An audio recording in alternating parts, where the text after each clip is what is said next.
1,67,000 കോടി രൂപയുടെ പാക്കേജാണ് നമുക്ക്, അതിൽ നിന്നിൻ്റെ വിഹിതമാണ് നമുക്ക് നഷ്ടപ്പെടുന്നത് എന്ന് മനസ്സിലാക്കാഞ്ഞിട്ടാണോ എന്നറിയില്ല. അതിൽ 26,283 കോടി രൂപ സബ്സിഡിയാണ്. 300ഓളം സേവനങ്ങൾ, ഈ സേവനങ്ങൾ നൽകാൻ പറ്റുന്ന പാക്കേജാണത്. ഇന്ന് സഹകരണ പ്രസ്ഥാനം നമ്മുടെ സഹകരണത്തിന് ഒരു പാക്കേജ് ഉണ്ടാക്കണമെന്ന് പറയുമ്പോൾ എനിക്ക് തോന്നുന്നു ഈ പറയുന്ന മോഡൽ ബൈലോ ഈ പറയുന്ന 88 പ്രൊജക്റ്റുകൾ, DPRകൾ, ഡീറ്റെയിൽ പ്രൊജക്ട് റിപ്പോർട്ടുകൾ കേന്ദ്ര ഗവൺമെൻറ് തന്നിട്ടുണ്ട്. ഈ 88 പ്രൊജക്റ്റുകളിൽ ഏതെങ്കിലുമൊക്കെ എടുത്തു കഴിഞ്ഞാൽ ഒരുപക്ഷെ ഒരു സഹകരണ സംഘത്തിന് ഇന്ന് പിടിച്ചു വയ്ക്കുവാൻ സാധിക്കും. ആ പാക്കേജുകളെ കുറിച്ചൊന്നും നമ്മൾ ചിന്തിക്കുന്നില്ല. 300ഓളം ഈ സേവനങ്ങൾ നമ്മുടെ ഒരു തകർച്ചയിലേക്ക് പോകുന്ന ഒരു സഹകരണ സംഘത്തിന് കൊടുക്കാൻ സാധിച്ചാൽ അത് മാത്രം മതിയാവും ഒരുപക്ഷെ ആ സംഘത്തിന് പിടിച്ചു നിൽക്കുവാനായിട്ട്. അപ്പോൾ കേന്ദ്ര നിയമത്തിനെതിരെ രാഷ്ട്രീയകരണങ്ങളാൽ കണ്ണടച്ചുകൊണ്ട് അതിനെ എതിർക്കുന്നതിന് പകരം അതിൽ നിന്ന് നമുക്ക് ഉൾക്കൊള്ളാൻ സാധിക്കുന്ന കാര്യങ്ങൾ നമുക്ക് ഉൾക്കൊള്ളുവാൻ സാധിക്കണം, അത് സ്വീകരിക്കണം എന്നുള്ളതാണ് സഹകരണ ഫെഡറേഷൻ ഇന്ന് വയ്ക്കുന്ന മറ്റൊരു ആവശ്യം. പല വക സംഘങ്ങൾക്ക് കേരള ബാങ്കിന്റെ രൂപീകരണത്തോടെ ഇല്ലാതായത് ഒരു അപ്പെക്സ് ബോഡിയാണ്. ഇന്ന് പ്രാഥമിക സഹകരണ സംഘങ്ങൾക്ക് CC കാര്യങ്ങളൊക്കെ കിട്ടും. അതിൻ്റെയുള്ള പരിമിതികളൊക്കെ ഉണ്ടെങ്കിലും നമുക്ക് CC ലഭിക്കാനുള്ള അല്ലെങ്കിൽ അങ്ങനെ ഒരു സാഹചര്യം വരുമ്പോൾ നമുക്ക് അവിടെ അപ്പെക്സ് ബാങ്കായിട്ട് കേരള ബാങ്ക് ഉണ്ട് എന്ന് പറയാം. അവരെന്ത് ചെയ്യുമെന്നുള്ളതല്ല. പക്ഷേ പാവം പിടിച്ച മിസ്ലേനിയസ് സംഘങ്ങൾ, പല വക സംഘങ്ങൾ എവിടേക്ക് പോകും ഒരാവശ്യം വരുമ്പോൾ? അത്യാവശ്യം സാമ്പത്തിക പുരോഗതി ഉള്ള ഒരു സ്ഥാപനത്തെ സഹായിക്കാമെന്ന് വിചാരിച്ചു കഴിഞ്ഞാൽ അത് ഉടൻ ഗവൺമെൻറ് അതിന് എതിര് പറയുകയാണ്. നിയമാനുസൃതമല്ല, നിങ്ങളുടെ സർപ്ലസ് ഫണ്ട് കേരള ബാങ്കിൽ മാത്രമേ നിക്ഷേപിക്കാവുള്ളൂ, ആ സംഘത്തിൽ കൊണ്ടുപോയിട്ടത് മൂലം ഇല്ലാത്ത 65 ഉൾപ്പെടെയുള്ള ചാർജുകൾ ഈ സംഘ ഭരണസമിതിയിലേക്ക് കൊണ്ടുവരിക. അപ്പോൾ ആ പലവക സംഘങ്ങളെ സഹായിക്കാൻ വേണ്ടിയിട്ട് ഒരു അപ്പെക്സ് ബാങ്ക് രൂപീകരിക്കുക എന്നുള്ളത് നമ്മൾ ഇന്ന് ഉന്നയിക്കുന്ന ഒരു ആവശ്യമാണ്. നമുക്കറിയാം RBI ഇടയ്ക്കിടെ നമ്മളുടെ പത്രങ്ങളിൽ കൊടുക്കുന്ന പരസ്യം, നമ്മൾ ബാങ്ക് എന്നുള്ള പേര്, സഹകരണ പ്രാഥമിക കാർഷിക വായ്പാ സഹകരണ സംഘങ്ങൾ ബാങ്ക് എന്ന പേര് ഉപയോഗിക്കുന്നതിനെതിരെ റിസർവ് ബാങ്ക് പുറപ്പെടുവിക്കുന്ന പരസ്യങ്ങൾ ഇന്ന് ബാങ്കിങ് മേഖലയിൽ വിശ്വാസ്യതയ്ക്ക് വലിയൊരളവ് വരെ കോട്ടം വരുത്തിയിട്ടുണ്ട്. ആ രീതിയിലാണ് അവരുടെ പരസ്യം. ആ രീതിയിൽ ഇപ്പോൾ മെമ്പർമാരുടെ വോട്ടവകാശമുള്ള മെമ്പർമാരുടെ മാത്രമേ നിക്ഷേപം സ്വീകരിക്കാവുള്ളൂ എന്നൊക്കെ പറഞ്ഞ് കൊടുക്കുന്ന പരസ്യം അതിന് എതിരായിട്ടൊരു പ്രചരണം കൊടുക്കാൻ പോലും നമ്മുടെ ഗവൺമെന്റ് സാധിക്കില്ല. മറിച്ച് ഈ ബാങ്ക് എന്നുള്ള വാക്ക് ഉപയോഗിക്കാനായിട്ട് സാധിക്കില്ലെങ്കിൽ എന്തിനാ നമുക്ക് ആ ബാങ്ക് എന്നുള്ള വാക്കുണ്ടെങ്കിലാണോ ഇന്ന് നമ്മുടെ അംഗങ്ങളെ നമ്മുടെ അടുത്തേക്ക് കൊണ്ടുപോയിട്ട് ഡിപ്പോസിറ്റ് ചെയ്യുന്നത്? ബാങ്ക് എന്നുള്ള പേര് കണ്ടിട്ടല്ലല്ലോ. അത് തിരിച്ചറിയാനായിട്ട് നമ്മുടെ ഗവൺമെന്റിന് മനസ്സ് വരുന്നില്ല. വേണ്ട നടപടികളെടുത്ത് സഹകരണ പ്രസ്ഥാനങ്ങൾക്കെതിരെയുള്ള ഇത്തരം പ്രചരണങ്ങൾ അവസാനിപ്പിക്കുകയാണ് വേണ്ടതെന്നുള്ള തിരിച്ചറിവ് നമ്മുടെ ഗവൺമെന്റില്ല. എന്താണ് നമ്മുടെ ഗവൺമെന്റ് ചെയ്യുന്നതെന്ന് നമുക്കറിയില്ല. കോമൺ സോഫ്റ്റ്വെയറിന് പുറകെ പോകുന്നുണ്ട്. കോമൺ സോഫ്റ്റ്വെയർ എന്ന് പറഞ്ഞുകൊണ്ട് സംഘങ്ങളുടെ മേലേക്ക് കോടിക്കണക്കിന് രൂപയുടെ ബാധ്യതകൾ ആണ് കെട്ടിവയ്ക്കാൻ പോകുന്നത്. എവിടെയും വർഷങ്ങളായിട്ട്, ഞാനൊക്കെ 10-30 വർഷമായിട്ട് നമ്മൾ കേൾക്കുന്ന ഒരു കോമൺ സോഫ്റ്റ്വെയർ എന്ന് പറയുന്നത്. അപ്പോൾ ആ കോമൺ സോഫ്റ്റ്വെയർ എന്ന് പറയുന്നതിന് പകരം സെൻട്രൽ ഗവൺമെന്റ് ഒരു കോമൺ പ്ലാറ്റ്ഫോം തരുന്നുണ്ട്. 5 പൈസയുടെ മുടക്കില്ല കമ്പ്യൂട്ടറൈസ് ചെയ്ത സ്ഥാപനങ്ങൾക്ക്.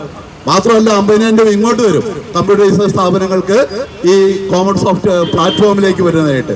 ആ കോമൺ പ്ലാറ്റ്ഫോം വരുമ്പോൾ നമുക്ക് കിട്ടുന്നത് ഡയറക്റ്റ് ബെനിഫിറ്റ് ടാക്സ് വരെയുള്ള കാര്യങ്ങൾ നമുക്ക് ചെയ്യുവാനായിട്ട് സാധിക്കുകയാണ്. KCC കാർഡുകൾ പ്രാഥമിക സർവീസ് സഹകരണ ബാങ്കുകൾക്ക് നൽകാൻ പറ്റുന്ന സംവിധാനമാണ്. റുപേ കാർഡുകൾ കൊടുക്കാൻ പറ്റുന്ന സംവിധാനമാണ് നമ്മൾ വേണ്ടത് വയ്ക്കുന്നത്. ഈ പറയുന്ന കോമൺ സോഫ്റ്റ്വെയർ വന്നാൽ ഇതുവല്ല ആകുമോ? അപ്പോൾ മറ്റ് ബാങ്കുകളുടെ നമ്മുടെ കളക്ഷൻ പോയിന്റുകളായിട്ട് വരെ പ്രവർത്തിക്കാൻ സാധിക്കുന്ന സംവിധാനങ്ങളൊക്കെ വേണ്ടെന്ന് വെച്ചുകൊണ്ട് നമ്മളിങ്ങനെയൊക്കെ പോയാൽ മതി, നമ്മുടെ അന്ത്യയാത്രയിലേക്ക് കടക്കുകയാണ് എന്നുള്ള ഒരു തിരിച്ചറിവ് കിട്ടിയ പോലെയാണ് നമ്മുടെ ഗവൺമെന്റ് ഇന്ന് പെരുമാറുന്നത്. അതിനെതിരെ സഹകാരികൾ, നമ്മുടെ ജീവിത പ്രശ്നമാണിത്. ആയിരക്കണക്കിന് കുടുംബങ്ങൾ ആശ്രയിച്ച് ജീവിക്കുന്ന ഒരു പ്രസ്ഥാനമാണ് ഇത് എന്നുള്ള തിരിച്ചറിവോടുകൂടി ഗവൺമെന്റ് നയങ്ങൾക്കെതിരെ വലിയ വലിയ പ്രക്ഷോഭ പരിപാടികളുമായിട്ട് രംഗത്തിറങ്ങേണ്ട ഒരു ഉത്തരവാദിത്വം നമുക്കുണ്ട്. കാർഷിക കടാശ്വാസ കുടിശ്ശികയായിട്ട് കോടികളാണ് എന്ന സംഘങ്ങൾക്ക് കിട്ടാനുള്ളത്. ഈ വലയുന്ന സംഘങ്ങള് നിക്ഷേപം തിരിച്ചു കൊടുക്കാൻ സാധിക്കാത്ത സംഘങ്ങൾക്ക് ഈ കുടിശ്ശിക കിട്ടിയാൽ തന്നെ വലിയൊരു ആശ്വാസം. അതിനൊന്നും നമ്മുടെ ഗവൺമെന്റ് മെനക്കെടാതെ പോകുന്നത് എന്തുകൊണ്ടാണെന്നുള്ളത് ഒരു തരത്തിലും നമുക്ക് മനസ്സിലാക്കുവാൻ സാധിക്കുന്നില്ല. എന്തു തന്നെയായാലും സഹകരണ ഫെഡറേഷൻ ഇങ്ങനെയൊരു കൂട്ടായ്മ ഉണ്ടായത് ഈ പ്രക്ഷോഭ പരിപാടികൾക്ക് തുടക്കം കുറിക്കുവാനായിട്ട് സാധിച്ചു എന്നുള്ള ഒരു ആശ്വാസമെങ്കിലും നമുക്ക് ഇന്നുണ്ടാവണം. കാരണം ഈ വിഷയങ്ങൾ പൊതുസമൂഹത്തിൻ്റെ മുമ്പിലേക്ക് എത്തിക്കുവാനായിട്ട് നമ്മുടെ ധർണയ്ക്ക് സാധിക്കണം. ഇത് ഏറ്റുപിടിക്കാനായിട്ട് ഈ മേഖലയിൽ പ്രവർത്തിക്കുന്ന സഹകരണ മേഖലയിൽ പ്രവർത്തിക്കുന്ന എല്ലാ സംഘടനകളും മുന്നോട്ട് വരട്ടെ. ഇതൊരു വലിയ പ്രക്ഷോഭമായിട്ട് കേരളത്തിൽ കത്തിപ്പടരട്ടെ. ഏതെല്ലാം തരത്തിൽ ഈ പ്രസ്ഥാനത്തെ രക്ഷിക്കാൻ പറ്റുമോ അതിനെല്ലാം ഈ ഇന്നത്തെ നമ്മുടെ ഈ ധർണ അടിസ്ഥാന കാരണമായി തീരട്ടെ എന്ന് ആശംസിച്ചുകൊണ്ട് ഞാൻ എൻ്റെ കർത്തവ്യത്തിലേക്ക് കടക്കുകയാണ്. സഹകരണ ഫെഡറേഷൻ എന്ന് പറയുന്നത് സഹകരണ പ്രസ്ഥാനങ്ങളുടെ ഭരണസമിതി അംഗങ്ങളുടെ ജീവനക്കാരെയും ഒരു കുടക്കീഴിൽ അണിനിരത്തുക എന്ന ലക്ഷ്യവുമായിട്ട് 2010 ആരംഭിച്ച CN വിജയകൃഷ്ണൻ എന്നുള്ള വലിയ കേരളം കണ്ട ഏറ്റവും വലിയ സഹകാരിയുടെ മനസ്സിൽ ബീജാവാഹം ചെയ്ത ഒരു പ്രസ്ഥാനമാണ്. ഇന്ന് അദ്ദേഹം കാല് ഫ്രാക്ചറായിട്ട് ഇവിടെ എത്തുവാൻ സാധിച്ചില്ലെങ്കിൽ കൂടിയും അദ്ദേഹത്തിൻ്റെ ഒരു സാന്നിധ്യം, മനസ്സുകൊണ്ടുള്ളൊരു സാന്നിധ്യം ഞങ്ങളിവിടെ അനുഭവിക്കുന്നുണ്ട്. അദ്ദേഹത്തെ ഓർത്തുകൊണ്ട് ഞാൻ ഈ കർത്തവ്യത്തിലേക്ക് കടക്കുകയാണ്. ഇന്ന് നമ്മുടെ ഈ ചടങ്ങിന് അധ്യക്ഷത വഹിക്കുന്നത് കേരള സഹകരണ ഫെഡറേഷൻ്റെ സംസ്ഥാന അധ്യക്ഷനായിട്ടുള്ള ശ്രീ MB സാജുവാണ്. കരുത്തുറ്റ നേതൃത്വവുമായിട്ട് ഈ പ്രസ്ഥാനത്തെ നയിക്കുന്ന MB സാജു സാറിനെ ഈ യോഗത്തിൻ്റെ അധ്യക്ഷ പദവി അലങ്കരിക്കുന്നതിനായിട്ട് ഏറ്റവും സ്നേഹപൂർവ്വം ക്ഷണിക്കുകയാണ്. ഈ ധർണ ഇവിടെ ഉദ്ഘാടനം ചെയ്യുന്നതിനായിട്ട് ഏതാനും നിമിഷങ്ങൾക്കുള്ളിൽ നമ്മുടെ പ്രതിപക്ഷ നേതാവ് ശ്രീ VD സതീശൻ അവർ ഇവിടെ എത്തിച്ചേരുന്നതാണ്. നിയമസഭയിൽ തൻ്റെ ഇന്ന് സമ്മേളനം നടന്നുകൊണ്ടിരിക്കുകയാണ്. അതിനിടയിലും ഇതിനായിട്ട് സമയം കണ്ടെത്തി ഇവിടെ എത്താമെന്നേറ്റ VD സതീശൻ സാറിനെ അദ്ദേഹത്തിൻ്റെ സാന്നിധ്യത്തിൽ ഞാൻ ഇവിടെ ഈ സഹകരണ ഫെഡറേഷന് വേണ്ടി സ്വാഗതം ചെയ്യുകയാണ്. ഇന്ന് ഈ ധർണയിൽ മുഖ്യ പ്രഭാഷണം നടത്തുന്നത് CMBയുടെ ആരാധനായ ചെയർമാൻ ശ്രീ CP ജോൺ അവറുകളാണ്. അദ്ദേഹത്തെയും ഈ ധർണ ഈ പരിപാടിയിലേക്ക് ഏറ്റവും സ്നേഹോഷ്മളമായി സ്വാഗതം ചെയ്യുന്നു. സഹകരണ ജനാധിപത്യ വേദിയുടെ പ്രസിഡന്റ് ശ്രീ കരകള കൃഷ്ണപിള്ള ഇന്ന് ഇവിടെ എത്തിയിട്ടുണ്ട്. അത് നമ്മുടെ സഹകരണ പ്രസ്ഥാനത്തിന് ഇവിടെ വലിയ സന്ദേശങ്ങളും വലിയ പ്രക്ഷോഭ പരിപാടികൾക്കൊക്കെ നേതൃത്വം കൊടുക്കുന്ന കൃഷ്ണപിള്ള സാറിൻ്റെ ഏറ്റവും സ്നേഹത്തോടുകൂടിയും ബഹുമാനത്തോടുകൂടിയും ഞാൻ സ്വാഗതം ചെയ്യുകയാണ്.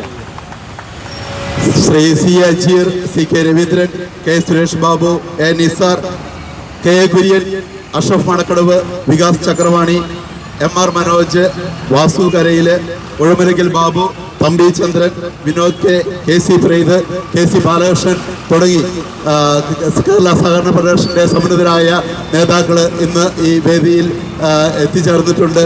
എല്ലാ സഹകരണ ഫെഡറേഷൻ്റെ എല്ലാ നേതാക്കളെയും ഏറ്റവും സ്നേഹപൂർവ്വം ഞാൻ ഈ പരിപാടിയിലേക്ക് സ്വാഗതം ചെയ്യുന്നു. ഒപ്പം ജില്ലാ നേതാക്കന്മാരുണ്ട്. ഓരോ ജില്ലയിൽ നിന്നും കടന്നു വന്നിട്ടുള്ള എത്രമാത്രം ത്യാഗം സഹിച്ചാണ് നിങ്ങളെവിടെ എത്തിച്ചേർന്നിട്ടുള്ളത് എന്ന് ഞാൻ മനസ്സിലാക്കുന്നു. ഞാൻ ഈ ധർണാ പരിപാടിയിൽ 2 വാക്ക് പറയുന്നത്, ഞാൻ ഈ മുദ്രാവാക്യങ്ങൾ ഉയർത്തി ഇവിടെ ഈ ധർണാ പരിപാടി സംഘടിപ്പിച്ച സഹകരണ ഫെഡറേഷൻ്റെ ഭാരവാഹികളെയും സഹപ്രവർത്തകരെയും ഹാർദമായി അനുമോദിക്കുകയാണ്. ഡിസംബർ മാസത്തിൽ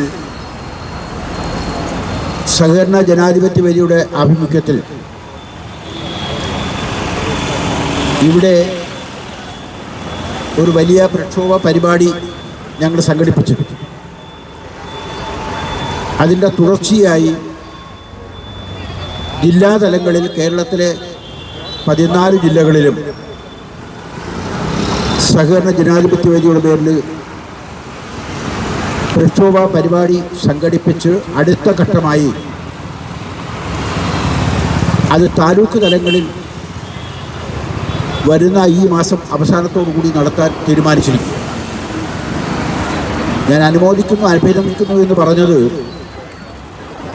ഞങ്ങൾ ഉയർത്തിയ മുദ്രാവാക്യവും നിങ്ങൾ ഉയർത്തുന്ന മുദ്രാവാക്യവും രണ്ടും ഒന്നാണ്. വേറെ ആരെങ്കിലും സമരം ചെയ്താൽ അവർക്കും ഇതിന് വ്യത്യസ്തമായ മുദ്രാവാക്യം ഉയർത്താനും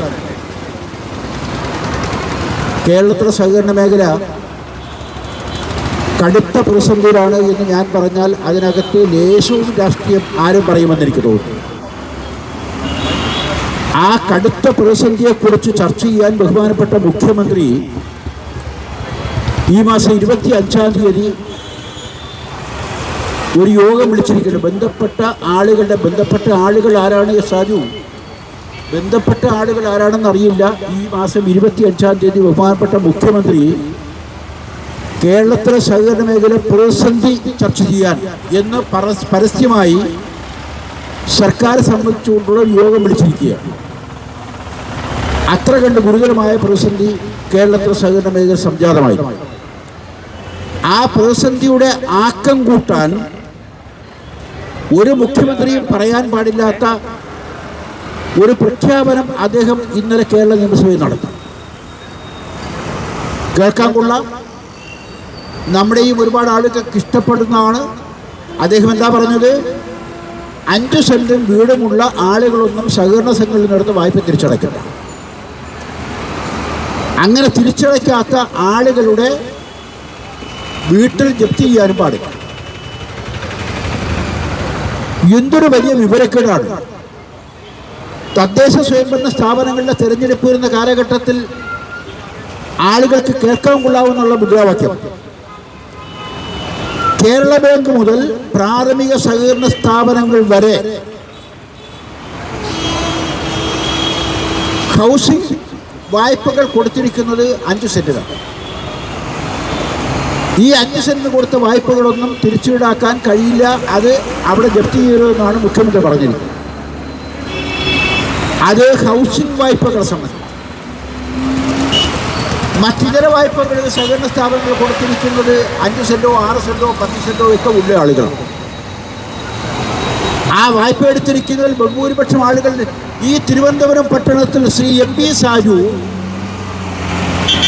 അദ്ദേഹം പ്രസിഡന്റായിരുന്ന പട്ടം സർവീസ് സഹകരണ ബാങ്കിൽ നിന്ന് അദ്ദേഹത്തിൻ്റെ വീട് കൊടുത്തൊരു വായ്പ എടുത്തു. അല്ലെങ്കിൽ അവിടെ ഒരു വീട് വയ്ക്കാൻ വായ്പ എടുത്തു. തിരുവനന്തപുരം പട്ടണത്തിനകത്ത് ഏക്കർ കണക്കിന് ഭൂമി ഉണ്ടാകില്ല. 5 സെന്റോ 6 സെന്റോ 7 സെന്റോ ഒക്കെയാണ് ഉണ്ടാകുക. അങ്ങനെ വായ്പ എടുത്ത ആളിൻ്റെ വീട്ടിൽ 2 ലക്ഷം രൂപ അല്ലെങ്കിൽ 1 കോടി രൂപയും 2 കോടി രൂപയും വിലമതിക്കുന്ന രമ്യഹർമ്മങ്ങളിൽ താമസിക്കുന്ന ആളുകൾ ആ വീടുകൾ ജപ്തി ചെയ്യാൻ പാടില്ല എന്ന് മുഖ്യമന്ത്രി പറയും. ഗ്രാമപ്രദേശങ്ങളിൽ 5 സെന്റ് മുതൽ മുകളിലോട്ടാണ് നമ്മൾ വായ്പ കൊടുക്കുന്നത്. 1 ലക്ഷം രൂപ, 2 ലക്ഷം രൂപ, 5 ലക്ഷം രൂപ, 10 ലക്ഷം രൂപ, ഈ 5 സെന്റും വച്ച് വായ്പ കൊടുത്തിരിക്കുന്ന പ്രാഥമിക സഹകരണ സംഘങ്ങൾ. ഇതൊക്കെ അടച്ചുപൂട്ടി, അതിൻ്റെ ഓഫീസ് അടച്ചുപൂട്ടാൻ ബഹുമാനപ്പെട്ട മുഖ്യമന്ത്രിയുടെ ഒരു പ്രഖ്യാപനം മാത്രം. ഗ്രാമപ്രദേശങ്ങളിൽ പ്രവർത്തിക്കുന്ന സഹകരണ അല്ലെങ്കിൽ ഹൗസിംഗ് ഫെഡറേഷൻ്റെ കീഴിലുള്ള പ്രാഥമിക ഹൗസിംഗ് സഹകരണ സംഘങ്ങൾ അവർ കൊടുത്തിരിക്കുന്ന മുഴുവൻ വായ്പകളും ഈ പട്ടികയിൽ വരുന്നു. അപ്പോൾ ബഹുമാനപ്പെട്ട മുഖ്യമന്ത്രി ഇന്നലെ നിയമസഭയിൽ പറഞ്ഞതിൻ്റെ യാഥാർത്ഥ്യബോധം ഉൾക്കൊണ്ടുകൊണ്ട് ഒന്നിൽ അദ്ദേഹത്തിൻ്റെ സ്റ്റേറ്റ്മെൻറ്റ് തിരുത്തണം, അതല്ലെങ്കിൽ അദ്ദേഹത്തിന് ഓട് ബന്ധമുള്ള കേരളത്തിലെ സഹകരണ മേഖലയിൽ പ്രവർത്തിക്കുന്ന മാർക്സിസ്റ്റ് പാർട്ടിയുടെയും ഇടതുപക്ഷ ജനാധിപത്യത്തിൻ്റെയും പ്രമുഖരായ ആളുകൾ അത് തിരുത്താൻ അദ്ദേഹത്തെ പ്രേരിപ്പിക്കണമെന്നാണ് എനിക്ക് ഈ സമ്മേളനത്തിൽ പറയാനുള്ളത്. ഒരുപാട് പ്രതിസന്ധി, ആ പ്രതിസന്ധികളൊക്കെ അങ്ങനെ കിടക്കുമ്പോൾ ആ പ്രതിസന്ധികളുടെ ആക്കം കൂട്ടിക്കൊണ്ടിരിക്കുകയാണ്. ഇമ്പമുള്ള മുദ്രാവാക്യങ്ങൾ, ആളുകളെ ആകർഷിക്കുന്ന മുദ്രാവാക്യം. കാരണം പണമെടുക്കുന്നവന് പണമെടുക്കണ്ട എന്ന് ആര് പറഞ്ഞാലും ആ പറയുന്നവൻ്റെ കൂടെയാണല്ലോ. അത് കോൺഗ്രസ് ആയാലും കമ്മ്യൂണിസ്റ്റ് ആയാലും CMP ആയാലും അവരെല്ലാം ഈ പറയുന്നവരുടെ കൂടെയാണ്.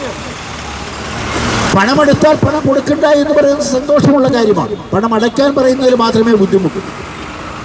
അപ്പൊ അത്തരം ആളുകൾ, വായ്പയെടുത്ത് പണമടയ്ക്കാത്ത ആളുകൾ, ആ പണമടയ്ക്കാത്ത ആളുകൾ പണമടയ്ക്കണ്ട എന്നാണോ കേരളത്തിന്റെ മുഖ്യമന്ത്രി പറയുന്നത്? ഞങ്ങളൊക്കെ പാവപ്പെട്ട ആളുകളെ സഹായിക്കുന്നതിനെതിരല്ല. ആ പാവപ്പെട്ട ആളുകളെ സഹായിക്കുമ്പോൾ ആ സഹായം പ്രഖ്യാപിക്കുന്ന ഭരണകൂടം നിങ്ങളത് കോമ്പൻസേറ്റ് ചെയ്യുക. നമ്മൾ സഹിക്കാം.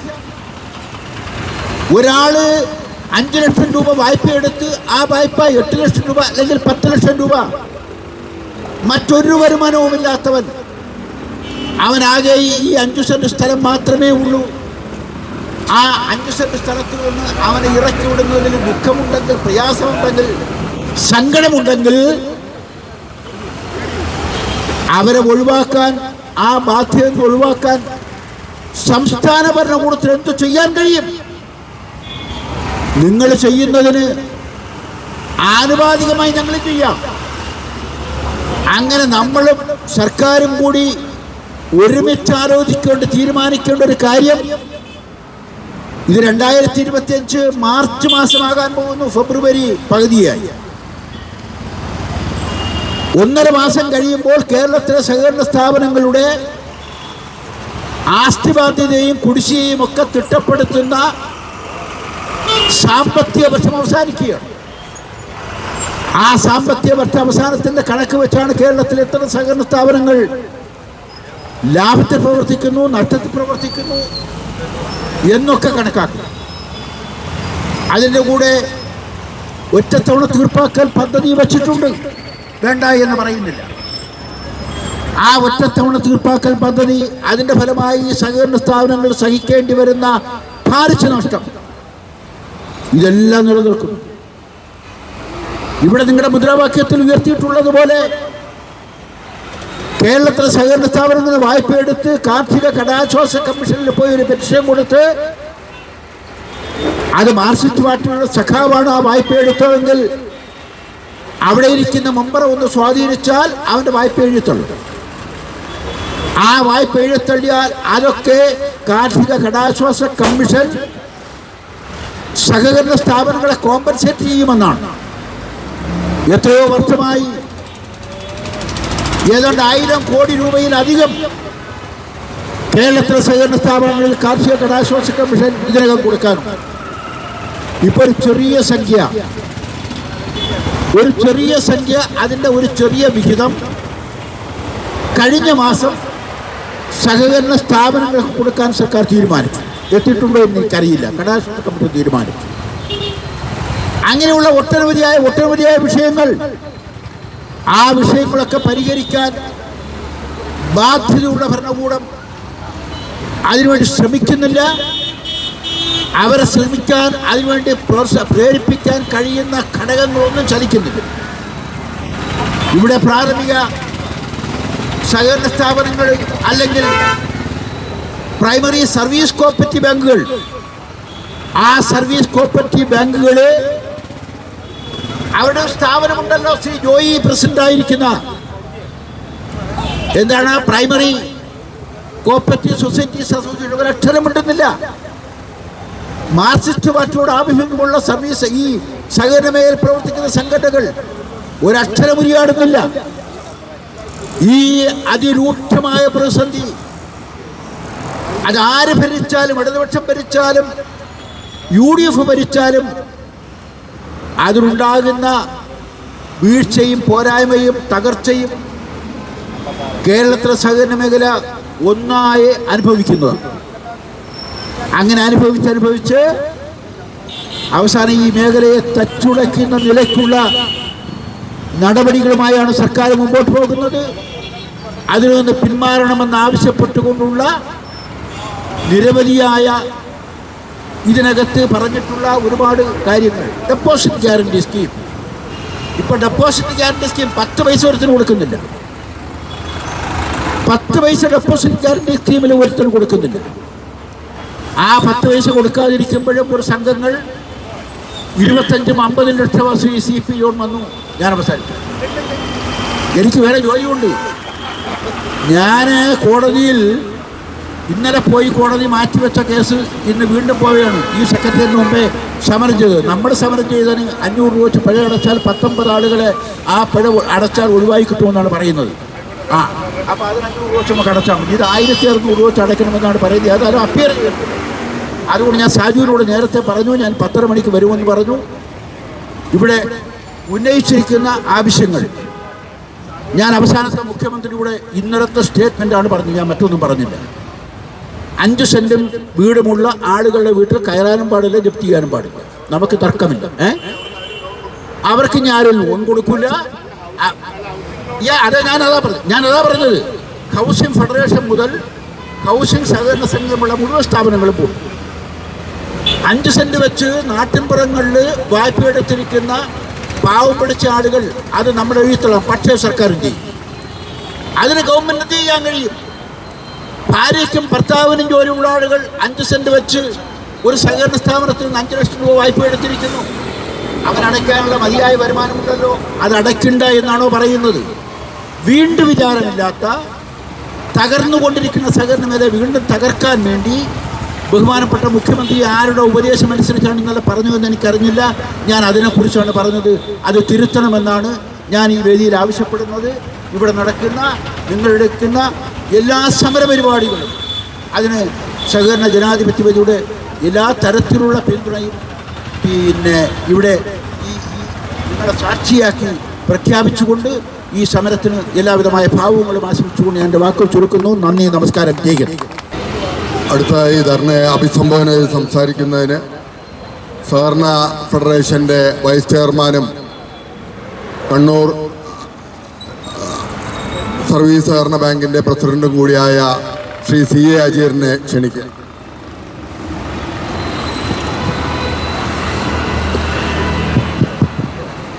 അധ്യക്ഷൻ സഖാവ് MB സാജു, ഇവിടെ എത്തിച്ചേർന്ന CMBയുടെ ജനറൽ സെക്രട്ടറി സഖാവ് CP ജോൺ,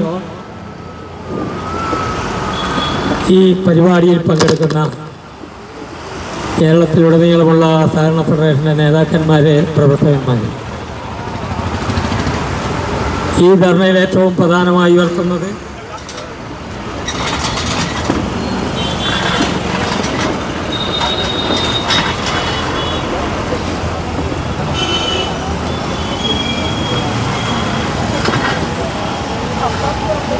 ഈ സമരത്തിൽ ഉയർത്തുന്ന സന്ദേശം കേരളത്തിലെ സഹകരണ മേഖലയെ തകർച്ചയിൽ നിന്ന് രക്ഷിക്കുക എന്നതാണ് ഏറ്റവും പ്രധാനം. ആരാണിതിനെ തകർക്കാൻ പുറപ്പെട്ടത്? തകർക്കാൻ പുറപ്പെട്ടത് മറ്റാരുമല്ല, കണ്ണൂർ ജില്ലാ ബാങ്കിൻ്റെ പ്രസിഡന്റായി ദീർഘകാലം വാണരുളിയ പിണറായി വിജയനാണ് ഇന്നത്തെ കേരളത്തിൻ്റെ മുഖ്യമന്ത്രിയും. ആ പിണറായി വിജയനാണ് സഹകരണ പ്രസ്ഥാനത്തിൻ്റെ ഘാതകനായി മാറുന്നത് എന്നതാണ് പ്രത്യേകത. നമ്മളത് മനസ്സിലാക്കേണ്ടതുണ്ട്. അദ്ദേഹം മുഖ്യമന്ത്രിയായ ഉടനെ ധരിച്ചത് എന്താ? സഹകരണ മേഖലയിലെ പണമെല്ലാം എടുത്ത് തനിക്ക് റോൾ ചെയ്യാമെന്നാണ് അദ്ദേഹം കണക്കൂട്ടിയത്. അതിന് RBI വിടുന്നില്ല എന്ന അവസ്ഥ വന്നു. എന്നിട്ട് കേരളത്തിൻ്റെ ഏറ്റവും വലിയ ബാങ്ക് കേരള ബാങ്ക്, എന്തെന്നാണോ കേരളത്തിൻ്റെ ഏറ്റവും വലിയ ബാങ്ക്, നാളിതുവരെ ഭരിച്ചിരുന്ന എല്ലാ സഹകരണ മന്ത്രിമാരും പിണറായി വിജയന്റെ ഭരണം വരുന്നതിന് മുമ്പ് കേരളത്തിലെ സഹകരണ മേഖലയുടെ നയപരമായ ഒരു തീരുമാനമാണ് സെൻട്രൽ ബാങ്കിന്റെ യോഗത്തിലെടുക്കാൻ. സംസ്ഥാന സഹകരണ ബാങ്കിന്റെ ഡയറക്ടർമാർ, സംസ്ഥാനത്തെ ജില്ലാ ബാങ്കിന്റെ പ്രസിഡന്റുമാർ, ഇതിനെല്ലാം ഉപരിയായി അന്നത്തെ അതാത് അവസരങ്ങളിലെ സംസ്ഥാന സഹകരണ മന്ത്രിമാർ എല്ലാം കൂടി ചേർന്നുകൊണ്ടാണ് തീരുമാനങ്ങൾ എടുക്കാൻ. അങ്ങനെ തീരുമാനമെടുക്കുമ്പോൾ പ്രായോഗികമായ ഒട്ടേറെ കാര്യങ്ങൾ ആലോചിക്കും. ഇവർ ധരിച്ചത് കേന്ദ്രത്തിൻ്റെ കൂടെ പോയാൽ RBIയുടെ കൂടെ പോയാൽ എല്ലാം നേടാമെന്നാണ്. RBI ആണെങ്കിൽ ഇടത്തോട്ടും തിരിയാൻ പെടുന്നില്ല, വലത്തോട്ടും തിരിയാൻ പെടുന്നില്ല. പിണറായി വിജയൻ്റെ സ്വപ്നം അവിടെയാണ് തകർന്നത്. അതുകൊണ്ട് പിണറായി വിജയൻ ഈ രാജ്യത്തിൻ്റെ അകത്തെ സഹകരണ മേഖലയിൽ വന്ന ഒരാൾ സഹകരണ മേഖലയുടെ ഘാതകനായി മാറി എന്നതാണ് നമ്മൾ കാണേണ്ടുന്ന വസ്തുത. അവിടെ കേരളത്തിലെ സഹകരണ മേഖലയിൽ ഇപ്പോൾ ഉണ്ടായിക്കൊണ്ടിരിക്കുന്ന പ്രതിസന്ധിക്ക് എന്താ കാരണം? ഏതെങ്കിലും ചില ബാങ്കുകളിൽ ചില ആളുകൾ നടത്തിയ തോന്നിവാസമാണോ? അവരെ കർശനമായി പിടികൂടാനും ശിക്ഷിക്കാനും നിലവിൽ നിയമമുണ്ട്. പക്ഷെ അത് പലപ്പോഴും ഉദ്യോഗസ്ഥന്മാരും പാർട്ടി നേതൃത്വവും അവരെ സംരക്ഷിക്കുന്നു എന്നതാണ്.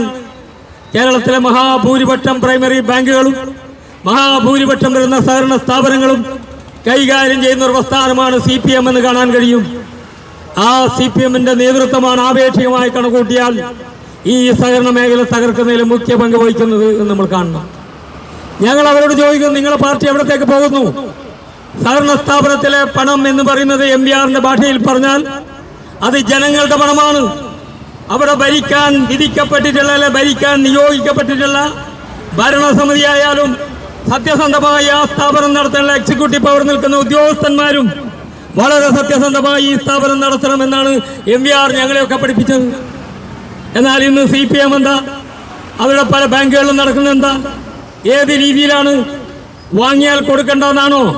നാട്ടുകാരുടെ പൈസക്ക് ആ നിക്ഷേപങ്ങൾക്ക് വ്യക്തമായ രീതിയിൽ പലിശ കൊടുക്കുമെന്ന് ഉറപ്പുണ്ടാവണം. അതുപോലെ 5 ലക്ഷത്തിൽ താഴെ വരുന്ന ലോൺ അപേക്ഷകളാണ് ഏറ്റവും കൂടുതൽ സഹകരണ ബാങ്ക് സാധാരണക്കാർക്ക് നൽകി വരുന്നത് എന്ന് കാണാം. ഇപ്പോൾ നമ്മുടെ രാജ്യത്ത് എല്ലാവരും പറയുന്നില്ല സഹകരണം തകർന്നു എന്ന്. സർക്കാരിൻ്റെ ഒരു കണക്കെടുത്ത് പരിശോധിച്ചാൽ 47,500 കോടി രൂപ സഹകരണ മേഖലയിൽ സാധാരണക്കാർക്ക് വായ്പ കൊടുത്തിട്ടുണ്ട്. എല്ലാ സഹകരണ സ്ഥാപനങ്ങളും കൂടി ചേർന്നാൽ ഉണ്ടാകുന്ന നഷ്ടം 5,500 കോടിയാണെന്ന് രജിസ്ട്രാർ സഹകരണ വാരാഘോഷത്തിന്റെ ഘട്ടത്തിൽ പ്രഖ്യാപിച്ച സ്റ്റേറ്റ്മെന്റിന്റെ അകത്ത് നമുക്ക് കാണാൻ കഴിയും. ഇപ്പൊ സഹകരണ മേഖല തകർന്നിട്ടുണ്ടോ? സഹകരണ മേഖലയെ തകർക്കുന്ന ബോധപൂർവമാണ്. അത്തരം കള്ളന്മാരെ പിടികൂടാനും ജയിലിലടക്കാനും കഴിയണം. അത് ആര് തെറ്റ് ചെയ്താലും ശിക്ഷിക്കണം.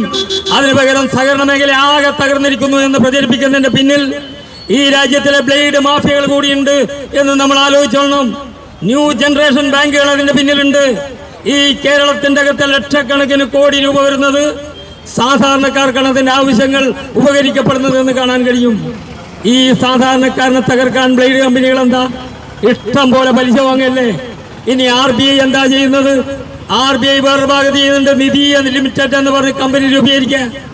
ആ നിധി ലിമിറ്റഡിലൂടെ 12% വരെ അല്ലെങ്കിൽ 17% വരെ ഡെപ്പോസിറ്റിന്റെ റേറ്റ് കൊടുക്കാം. എന്നിട്ട് 21% വരെ പലിശ കൊടുത്ത് ലെൻഡിങ് റേറ്റ് നടത്താം. ഇതും RBI ചെയ്യുന്ന ഒരു കൊള്ളയാണെന്ന് നമ്മൾ തിരിച്ചറിയണം. ന്യൂ ജനറേഷൻ ബാങ്ക് കേരളത്തിന്റെ ഗ്രാമങ്ങളിൽ നിന്നെല്ലാം പണം ഊറ്റി കുടിച്ച് അന്യ സംസ്ഥാനങ്ങളിലേക്ക് കടത്തിക്കൊണ്ടു പോകുന്നുണ്ട്. കേരളത്തിലെ സഹകരണ മേഖലയെ മാത്രമല്ല രാജ്യത്താകെ സഹകരണ മേഖലക്ക് ജവഹർലാൽ നെഹ്റു 1951 പ്രഖ്യാപിച്ചത് സഹകരണ മേഖല ഈ രാജ്യത്തിലെ പാവപ്പെട്ട കർഷകരുടെ മേഖലയാണ്, പാവപ്പെട്ട ജനങ്ങളുടെ മേഖലയാണ്. നാട്ടിൻപുറത്തെ കർഷകരും തൊഴിലാളികൾക്കും അവന്റെ നിത്യനിദാന ചെലവ് നടത്താൻ ചിലപ്പോൾ വായ്പ ആവശ്യമായി വരുമ്പോൾ അവൻ ഹുണ്ടി വ്യാപാരികളെ സമീപിക്കേണ്ടതില്ല. അതുകൊണ്ട് അവർ ഈ രാജ്യത്തെ സഹകരണ മേഖലയെ സമീപിച്ചാൽ മതി. വളരെ വ്യക്തമല്ലേ? നമ്മുടെ രാജ്യത്തിന്റെ അകത്ത് നമുക്ക് കാണാൻ കഴിയല്ലോ, മത്സ്യം വിൽക്കുന്ന ചെറുകിട മത്സ്യത്തൊഴിലാളികൾ, മറ്റ് ചായക്കച്ചവടം നടത്തുന്നവർ, ഇവരെല്ലാം ചെറിയ രീതിയിൽ വന്ന് കൃത്യമായി അടച്ചു പോകുന്നതാണ്. എന്നാൽ ഇപ്പോൾ സഹകരണ മേഖലയിൽ പണമില്ല എന്ന് പറയുമ്പോൾ എന്താ പ്രശ്നം? ഏതെങ്കിലും ഒരു സ്ഥലത്ത് ഒരു സഹകരണ സ്ഥാപനം തകർന്നാൽ അതിന്റെ ചുറ്റുവട്ടത്തുള്ള 10 സഹകരണ ബാങ്കിൽ നിന്നും ആളുകൾ ഭയത്തോടുകൂടി പണം പിൻവലിച്ചു പോകുന്നു. ആരാ ഈ ഭയപ്പാടുണ്ടാക്കുന്നത്? ഈ ഭയപ്പാടുണ്ടാക്കുന്നതിന് പിന്നിൽ വളരെ വലിയ ബ്ലൈഡ് മാഫിയകളടക്കം പ്രവർത്തിക്കുന്നുണ്ട് എന്ന് നമ്മൾ കാണണം. അതുകൊണ്ട് സത്യസന്ധമായി ശക്തമായ രീതിയിൽ സഹകരണ മേഖല പ്രവർത്തിക്കേണ്ടതുണ്ട്. ഈ സഹകരണ മേഖലക്കകത്ത് നീണ്ട 10 വർഷത്തിന് ശേഷമാണ് ഒരു സിറ്റിംഗ് അലവൻസ് വർദ്ധിപ്പിച്ചത് ഈ ഗവൺമെന്റ്. അതിന് തന്നെ നമ്മുടെ സഹകരണ ഫെഡറേഷൻ എത്ര തവണ അവരുടെ പിന്നാലെ നടന്നു. അപ്പൊ സഹകരണ മേഖല എന്ന് പറയുന്നത് ഈ രാജ്യത്തിന്റെ അകത്ത് സാധാരണക്കാർക്ക്, അതുകൊണ്ടാണ് MBR മന്ത്രിയായപ്പോ സ്ത്രീ ശാക്തീകരണത്തിന്റെ ഭാഗമായി വനിതാ സഹകരണ സംഘങ്ങൾ രൂപീകരിക്കട്ടെ, അവർ വിവിധ മേഖലകളിൽ തൊഴിൽ ചെയ്യട്ടെ, വിവിധ മേഖലകളിൽ അവർ സംഘടിതമായി വരട്ടെ എന്ന് പറഞ്ഞുകൊണ്ടാണ് സഹകരണ മേഖലയിലേക്ക് വന്നത്. ഇന്ന് നമുക്കറിയാം, ഞാൻ പിണറായിയോട് ചോദിക്കുകയാണ്, അങ്ങ് മുഖ്യമന്ത്രി ആയിരിക്കുന്ന ഘട്ടത്തിൽ, അങ്ങ് മുഖ്യമന്ത്രി ആകുന്നതിന് മുമ്പ് കണ്ണൂർ ജില്ലാ ബാങ്കിന്റെ പ്രസിഡന്റ് ആയിരുന്ന ഘട്ടത്തിൽ അതർ സൊസൈറ്റികൾക്ക് വായ്പ കൊടുക്കാൻ കഴിച്ചു നൽകാൻ അന്നത്തെ നിയമം അനുവദിച്ചിരുന്നു. ഇന്ന് കേരള ബാങ്കിൽ പോയാൽ ഒരു അതർ സൊസൈറ്റിയിൽപ്പെട്ട വനിതാ സൊസൈറ്റിക്കോ, ഒരു അതർ സൊസൈറ്റിയിൽപ്പെട്ട ലേബർ കോൺട്രാക്ടനോ, ഒരു അതർ സൊസൈറ്റിയിൽപ്പെട്ട ചായക്കടക്കോ നിങ്ങൾ ഈ രാജ്യത്തിന്റെ അകത്ത് വായ്പ കൊടുക്കുന്നില്ല. ഞാൻ ഈയിടെ കണ്ണൂർ ജില്ലാ റീജിയണൽ ബാങ്കിന്റെ മാനേജർ അടുത്ത് പോയി. ആ മാനേജർ ഒരു പ്രിന്റിംഗ് പ്രസിന് വേണ്ടിയിട്ട് അവരോട് പറഞ്ഞു, നിങ്ങൾ ഒരു 3 ലക്ഷം രൂപ അടക്കാനുണ്ട്, ആ 3 ലക്ഷം രൂപ നിങ്ങൾ വായ്പ വാങ്ങി അടച്ചാൽ 5 ലക്ഷം രൂപയുടെ ക്രെഡിറ്റ് നിങ്ങൾക്ക് അനുവദിക്കാം എന്ന് പറഞ്ഞിട്ട് ആ പാവപ്പെട്ട സൊസൈറ്റിയിലെ ഭരണസമിതിയും ജീവനക്കാരെയും വഞ്ചിക്കുന്ന നാണം കെട്ട ചട്ടത്തരമാണ് കേരള ബാങ്കിന്റെ ആളുകൾ കാണിച്ചു വന്നതെന്ന് നാം കാണേണ്ടതുണ്ട്. അതിനെതിരായി പ്രതികരിക്കണം, അതിനെതിരായി ശക്തമായി പറയാൻ കഴിയണം. ഈ രാജ്യത്തിന്റെ അകത്ത് സഹകരണ മേഖല, ആ സഹകരണ മേഖല സാധാരണക്കാർക്ക് വേണ്ടിയുള്ളതാണ്. അങ്ങനെ വരുമ്പോ വാങ്ങിയാൽ കൊടുക്കണ്ടെന്ന് പിണറായി വിജയൻ മന്ത്രിയായ കാലത്ത് എപ്പോഴെങ്കിലും ഇങ്ങനെ ഒന്ന് പറഞ്ഞ? ഇപ്പൊ പിണറായി വിജയൻ എല്ലില്ലാത്ത നാവുകൊണ്ട്, ഇത് ഞാൻ പറഞ്ഞതല്ല, അന്തരിച്ചു പോയ CPM-ന്റെ MLA ഓ ഭരതം പറഞ്ഞതാണ്. എല്ലില്ലാത്ത നാവുകൊണ്ട് എന്തും പറയാമെന്ന നിലയിലേക്ക് നമ്മുടെ മുഖ്യമന്ത്രി മാറാൻ പാടില്ല. ഇവിടെ 1.5 സെന്റിൽ 2 സെന്റിൽ വീടടക്കം പണയം വെച്ചിട്ടാണ് ഇവിടെ വായ്പകൾ അനുവദിക്കുന്നതും കാണാൻ കഴിയും. വീട് ജപ്തി ചെയ്യാനല്ല വായ്പ കൊടുക്കുന്നത്, പക്ഷേ അതിനൊരു ഉറപ്പ് വരുത്തണം. അങ്ങനെ എന്റെ വീട് ജപ്തി ചെയ്യപ്പെടുമെന്ന് മനസ്സിലാക്കുമ്പോൾ ആ വായ്പ എടുത്തവൻ ഏതെങ്കിലും വിധത്തിൽ വായ്പ തിരിച്ചടക്കാൻ, ഗഡുക്കളായി തിരിച്ചടക്കാൻ കാലാവധി കൊണ്ട് തീരുന്നില്ലെങ്കിൽ കാലാവധി നീട്ടിയിട്ടും വായ്പ തിരിച്ചെടുക്കാനുള്ള സന്മനസ് കാണിക്കും. ആ സന്മനസ് കാണിക്കുന്നതിനെയാണ് പിണറായി വിജയൻ ഇപ്പൊ നിഷേധിച്ചിരിക്കുന്നത്. ഞങ്ങൾ ചോദിക്കുന്നത് എങ്ങനെയാ? ഇത് നാട്ടുകാരുടെ പണമാണ്. ഞങ്ങളെല്ലാം അദാലത്തിൽ പറയാറ്, ഈ ഡെപ്പോസിറ്റ് എന്ന് പറയുന്ന CA അജീറിന്റെ ബാപ്പ നൽകിയതല്ല. ഈ ഡെപ്പോസിറ്റ് എന്ന് പറയുന്ന ഭരണസമിതിയിൽ ആരുടെയെങ്കിലും തറവാട് സ്വത്തല്ല. ഈ ഡെപ്പോസിറ്റ് എന്ന് പറയുന്നത് ചെറിയ ചെറിയ ഡെപ്പോസിറ്റുകൾ നൽകി സഹകരണ ബാങ്കുകൾ ഡെപ്പോസിറ്റ് വർദ്ധിപ്പിച്ച് ആ ഡെപ്പോസിറ്റാണ് വായ്പയായി കൊടുത്തു വരുന്നത് എന്ന് നാം കാണേണ്ടതുണ്ട്. അതുകൊണ്ട് നാട്ടുകാരുടെ പണം നാട്ടുകാർക്ക് വേണ്ടി ഉപകരിക്കപ്പെടുന്ന ഒരു മഹത്തായ പ്രസ്ഥാനമാണ് സഹകരണ പ്രസ്ഥാനം എന്ന് കാണാൻ കഴിയണം. അതുകൊണ്ട് കേരളത്തിൽ ഇന്ന് ഭരിക്കുന്നവർ, എന്റെ സുഹൃത്താണ് വാസവൻ, ആ വാസവനോട് ഞാൻ പറയുന്നതാണ്, ആ വാസവൻ അത് ചിന്തിക്കണം. നിങ്ങൾ ഈ രാജ്യത്തിന്റെ അകത്ത് സഹകരണ മേഖല രക്ഷിക്കാനാണ് ഭാവമെങ്കിൽ ആ രക്ഷിക്കാൻ ആവശ്യമായ ശക്തമായ നടപടി സ്വീകരിക്കണം. ആ ശക്തമായ നടപടി സ്വീകരിക്കുന്നതിന് വേണ്ടി ഈ രാജ്യത്തിലെ സാധാരണക്കാരുടെ ജീവൻ കൊണ്ട് പന്താടരുത്. അതുകൊണ്ട് സഹകരണ മേഖലയിൽ വളരെ വ്യക്തമായ നയവും പരിപാടിയിലൂടെ മുന്നോട്ട് പോകാൻ കഴിയേണ്ടതുണ്ട്. എന്തെല്ലാം രീതിയിൽ പോകാം. ഒരു വനിതാ സംഘം, നിങ്ങൾ ചിലപ്പോൾ അത്ഭുതപ്പെടും, കണ്ണൂർ ജില്ലയിൽ പാട്യം എന്ന് പറയുന്ന പ്രദേശത്ത് ഒരു വനിതാ സംഘം 10,000-ഓളം സിലിണ്ടറുകൾ സർവീസ് നടത്തുന്നുണ്ട് എന്ന് നിങ്ങൾക്ക് കാണാൻ കഴിയും. ആ സൊസൈറ്റിക്ക് ₹1 ക്രെഡിറ്റ് നൽകാൻ കേരള ബാങ്ക് തയ്യാറാവുന്നില്ല. ഇതാണ് നമ്മൾ കാണുന്ന വസ്തുത. ഈ വസ്തുതയാണ് നേരത്തെ ജെയിംസ് ചൂണ്ടിക്കാണിച്ചത്. അതുകൊണ്ട് നമ്മുടെ രാജ്യത്തിന്റെ അകത്ത് പണം വാങ്ങാനും കൊടുക്കാനുമുള്ള അവസ്ഥാവിശേഷം ഉണ്ടാവണം. ഞാൻ എൻ്റെ വാക്കുകൾ നീട്ടുന്നില്ല, ഇവിടെ പലരും സംസാരിക്കാനുണ്ട്. അതുകൊണ്ട് സഹകരണ പ്രസ്ഥാനം സംരക്ഷിക്കാൻ ഈ രാജ്യത്തെ എല്ലാ വിഭാഗം ആളുകളും മുന്നോട്ട് വരണം. സത്യസന്ധമായ നിക്ഷേപങ്ങൾ നടത്താനും അവരുടെ നിക്ഷേപത്തിന് ഗ്യാരണ്ടി നൽകാനും നമുക്ക് സാധിക്കേണ്ടതുണ്ട്. അതുകൊണ്ട് ഈ ധർണയിൽ പങ്കെടുത്ത മുഴുവൻ സഖാക്കളെയും അഭിവാദ്യം ചെയ്തുകൊണ്ട് ഞാൻ എൻ്റെ വാക്കുകൾ ഉപസംഹരിക്കുന്നു. നിങ്ങൾക്ക് എൻ്റെ അഭിവാദ്യം. സഹോദരി സഹോദരന്മാരെ, സഹകാരികൾ, ഈ ധർണയുടെ ഉദ്ദേശത്തെ സംബന്ധിച്ച് വളരെ വിശദമായി സ്വാഗത പ്രസംഗകരും അതുപോലെ അതിനുശേഷം സംസാരിച്ചവരും ഇവിടെ വിശദീകരിച്ചു കഴിഞ്ഞു. ഏതാനും മിനിറ്റുകൾക്കകം പ്രതിപക്ഷ നേതാവ് ഇവിടെ എത്തിച്ചേരും. നമ്മുടെ പ്രിയപ്പെട്ട പാർട്ടിയുടെ ജനറൽ സെക്രട്ടറി, CMPയുടെ ജനറൽ സെക്രട്ടറി CP ജോൺ ഇവിടെ മുഖ്യപ്രഭാഷണം നടത്തുന്നതിന് വേണ്ടി എത്തിയിട്ടുണ്ട്. അതിനിടയിൽ ഒരു വലിയ പ്രസംഗത്തിന് ഞാൻ മുതിരുന്നില്ല. ഏതായാലും നമുക്കറിയാം, സാധാരണ ഇടിവെട്ടിയവനെ പാമ്പ് കടിച്ചു എന്ന് പറയാറുണ്ട്. അതുപോലെയാണ് ഇപ്പോൾ കേരളത്തിലെ സഹകരണ പ്രസ്ഥാനം വളരെ പ്രതിസന്ധിയിലൂടെ, വളരെയേറെ ബുദ്ധിമുട്ടുകളിലൂടെ കടന്നു പോകുന്നൊരു സന്ദർഭത്തിലാണ് വാങ്ങിയവൻ കൊടുക്കണ്ട എന്ന നിലയിൽ മുഖ്യമന്ത്രി തന്നെ നിയമസഭയിൽ ഒരു പ്രഖ്യാപനം നടത്തുന്നത്. വീടുകൾ ജപ്തി ചെയ്യേണ്ട എന്ന് പറഞ്ഞാൽ അതിനർത്ഥം വാങ്ങിയാൽ നീ കൊടുക്കേണ്ടതില്ല എന്ന് തന്നെയാണ്. അത് വാങ്ങിയവർക്ക് കൃത്യമായിട്ട് അറിയാം. അതുകൊണ്ട് തന്നെ നമ്മൾ എത്ര ശ്രമിച്ചാലും അത്തരക്കാരിൽ നിന്ന് പൈസ ഈടാക്കുക എന്നുള്ളത് വളരെ പ്രയാസപ്പെട്ട ഒരു കാര്യമാണ്. വാങ്ങിയാൽ കൊടുക്കാതിരിക്കുക എന്നുള്ളതൊരു ക്രൈമാണ്, ഒരു കുറ്റകൃത്യമാണ്. ആ കൃത്യത്തെയാണ് നിയമസഭക്കകത്ത് മുഖ്യമന്ത്രി ന്യായീകരിക്കുകയും അനുവദിക്കുകയും ചെയ്തിരിക്കുന്നത്. വാസ്തവത്തിൽ അതിലൂടെ മുഖ്യമന്ത്രി പോലും ഒരു കുറ്റവാളിയായി മാറിയിരിക്കുന്നു എന്നുള്ളതാണ് യാഥാർത്ഥ്യം. എന്തറിഞ്ഞിട്ടാണ്, എന്തിനു വേണ്ടിയിട്ടാണ് മുഖ്യമന്ത്രി ഇങ്ങനെ ഒരു പ്രഖ്യാപനം നിയമസഭയ്ക്ക് അകത്ത് നടത്തിയത്. ഒരു MLA അത് ഉന്നയിച്ചിട്ടുണ്ടായിരുന്നു. വീടുകൾ ജപ്തി ചെയ്യുന്നത് ഒഴിവാക്കണം സാധാരണക്കാരായ ആളുകളുടെ എന്നൊക്കെ പറഞ്ഞിട്ട്. അത് കേട്ടവാദി കേൾക്കാതെ വാദി മുഖ്യമന്ത്രി ചാടി എഴുന്നേറ്റ് ഇതങ്ങ് പ്രഖ്യാപിക്കുകയും ചെയ്തു. എവിടെയെങ്കിലും ചർച്ച ചെയ്തിട്ടാണോ എന്നറിയില്ല, ആരോടെങ്കിലും ആലോചിച്ചിട്ടാണോ എന്നറിയില്ല. മുഖ്യമന്ത്രി പറയുന്നത് ചുരുങ്ങിയ സെന്റ് ഭൂമിയുള്ള സ്ഥലങ്ങളിൽ നിർമ്മിച്ച വീടുകൾ കുടിശ്ശികയായതിൻ്റെ പേരിൽ ജപ്തി ചെയ്യാൻ പാടില്ല എന്നാണ്. നമുക്കറിയാം, ഇവിടെ സൂചിപ്പിച്ചു, ഇതൊരു ചീപ്പ് പോപ്പുലാരിറ്റി വേണ്ടിയിട്ടുള്ള അടവ് മാത്രമാണ്. നാളെ എന്ത് സംഭവിക്കും എന്നുള്ളതിനെ സംബന്ധിച്ച് നമുക്ക് പറയാൻ പറ്റില്ല.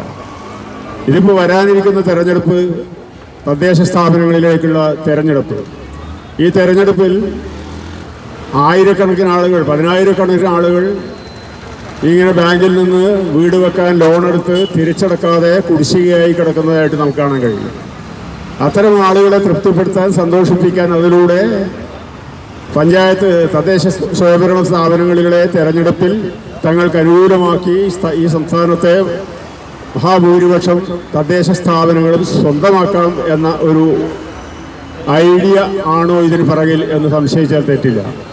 എന്തായാലും വളരെ ചീപ്പായിട്ടുള്ള, വളരെ തരം താഴ്ന്ന ഒരു സമീപനമാണ് ഇക്കാര്യത്തിൽ സ്വീകരിച്ചിരിക്കുന്നത്.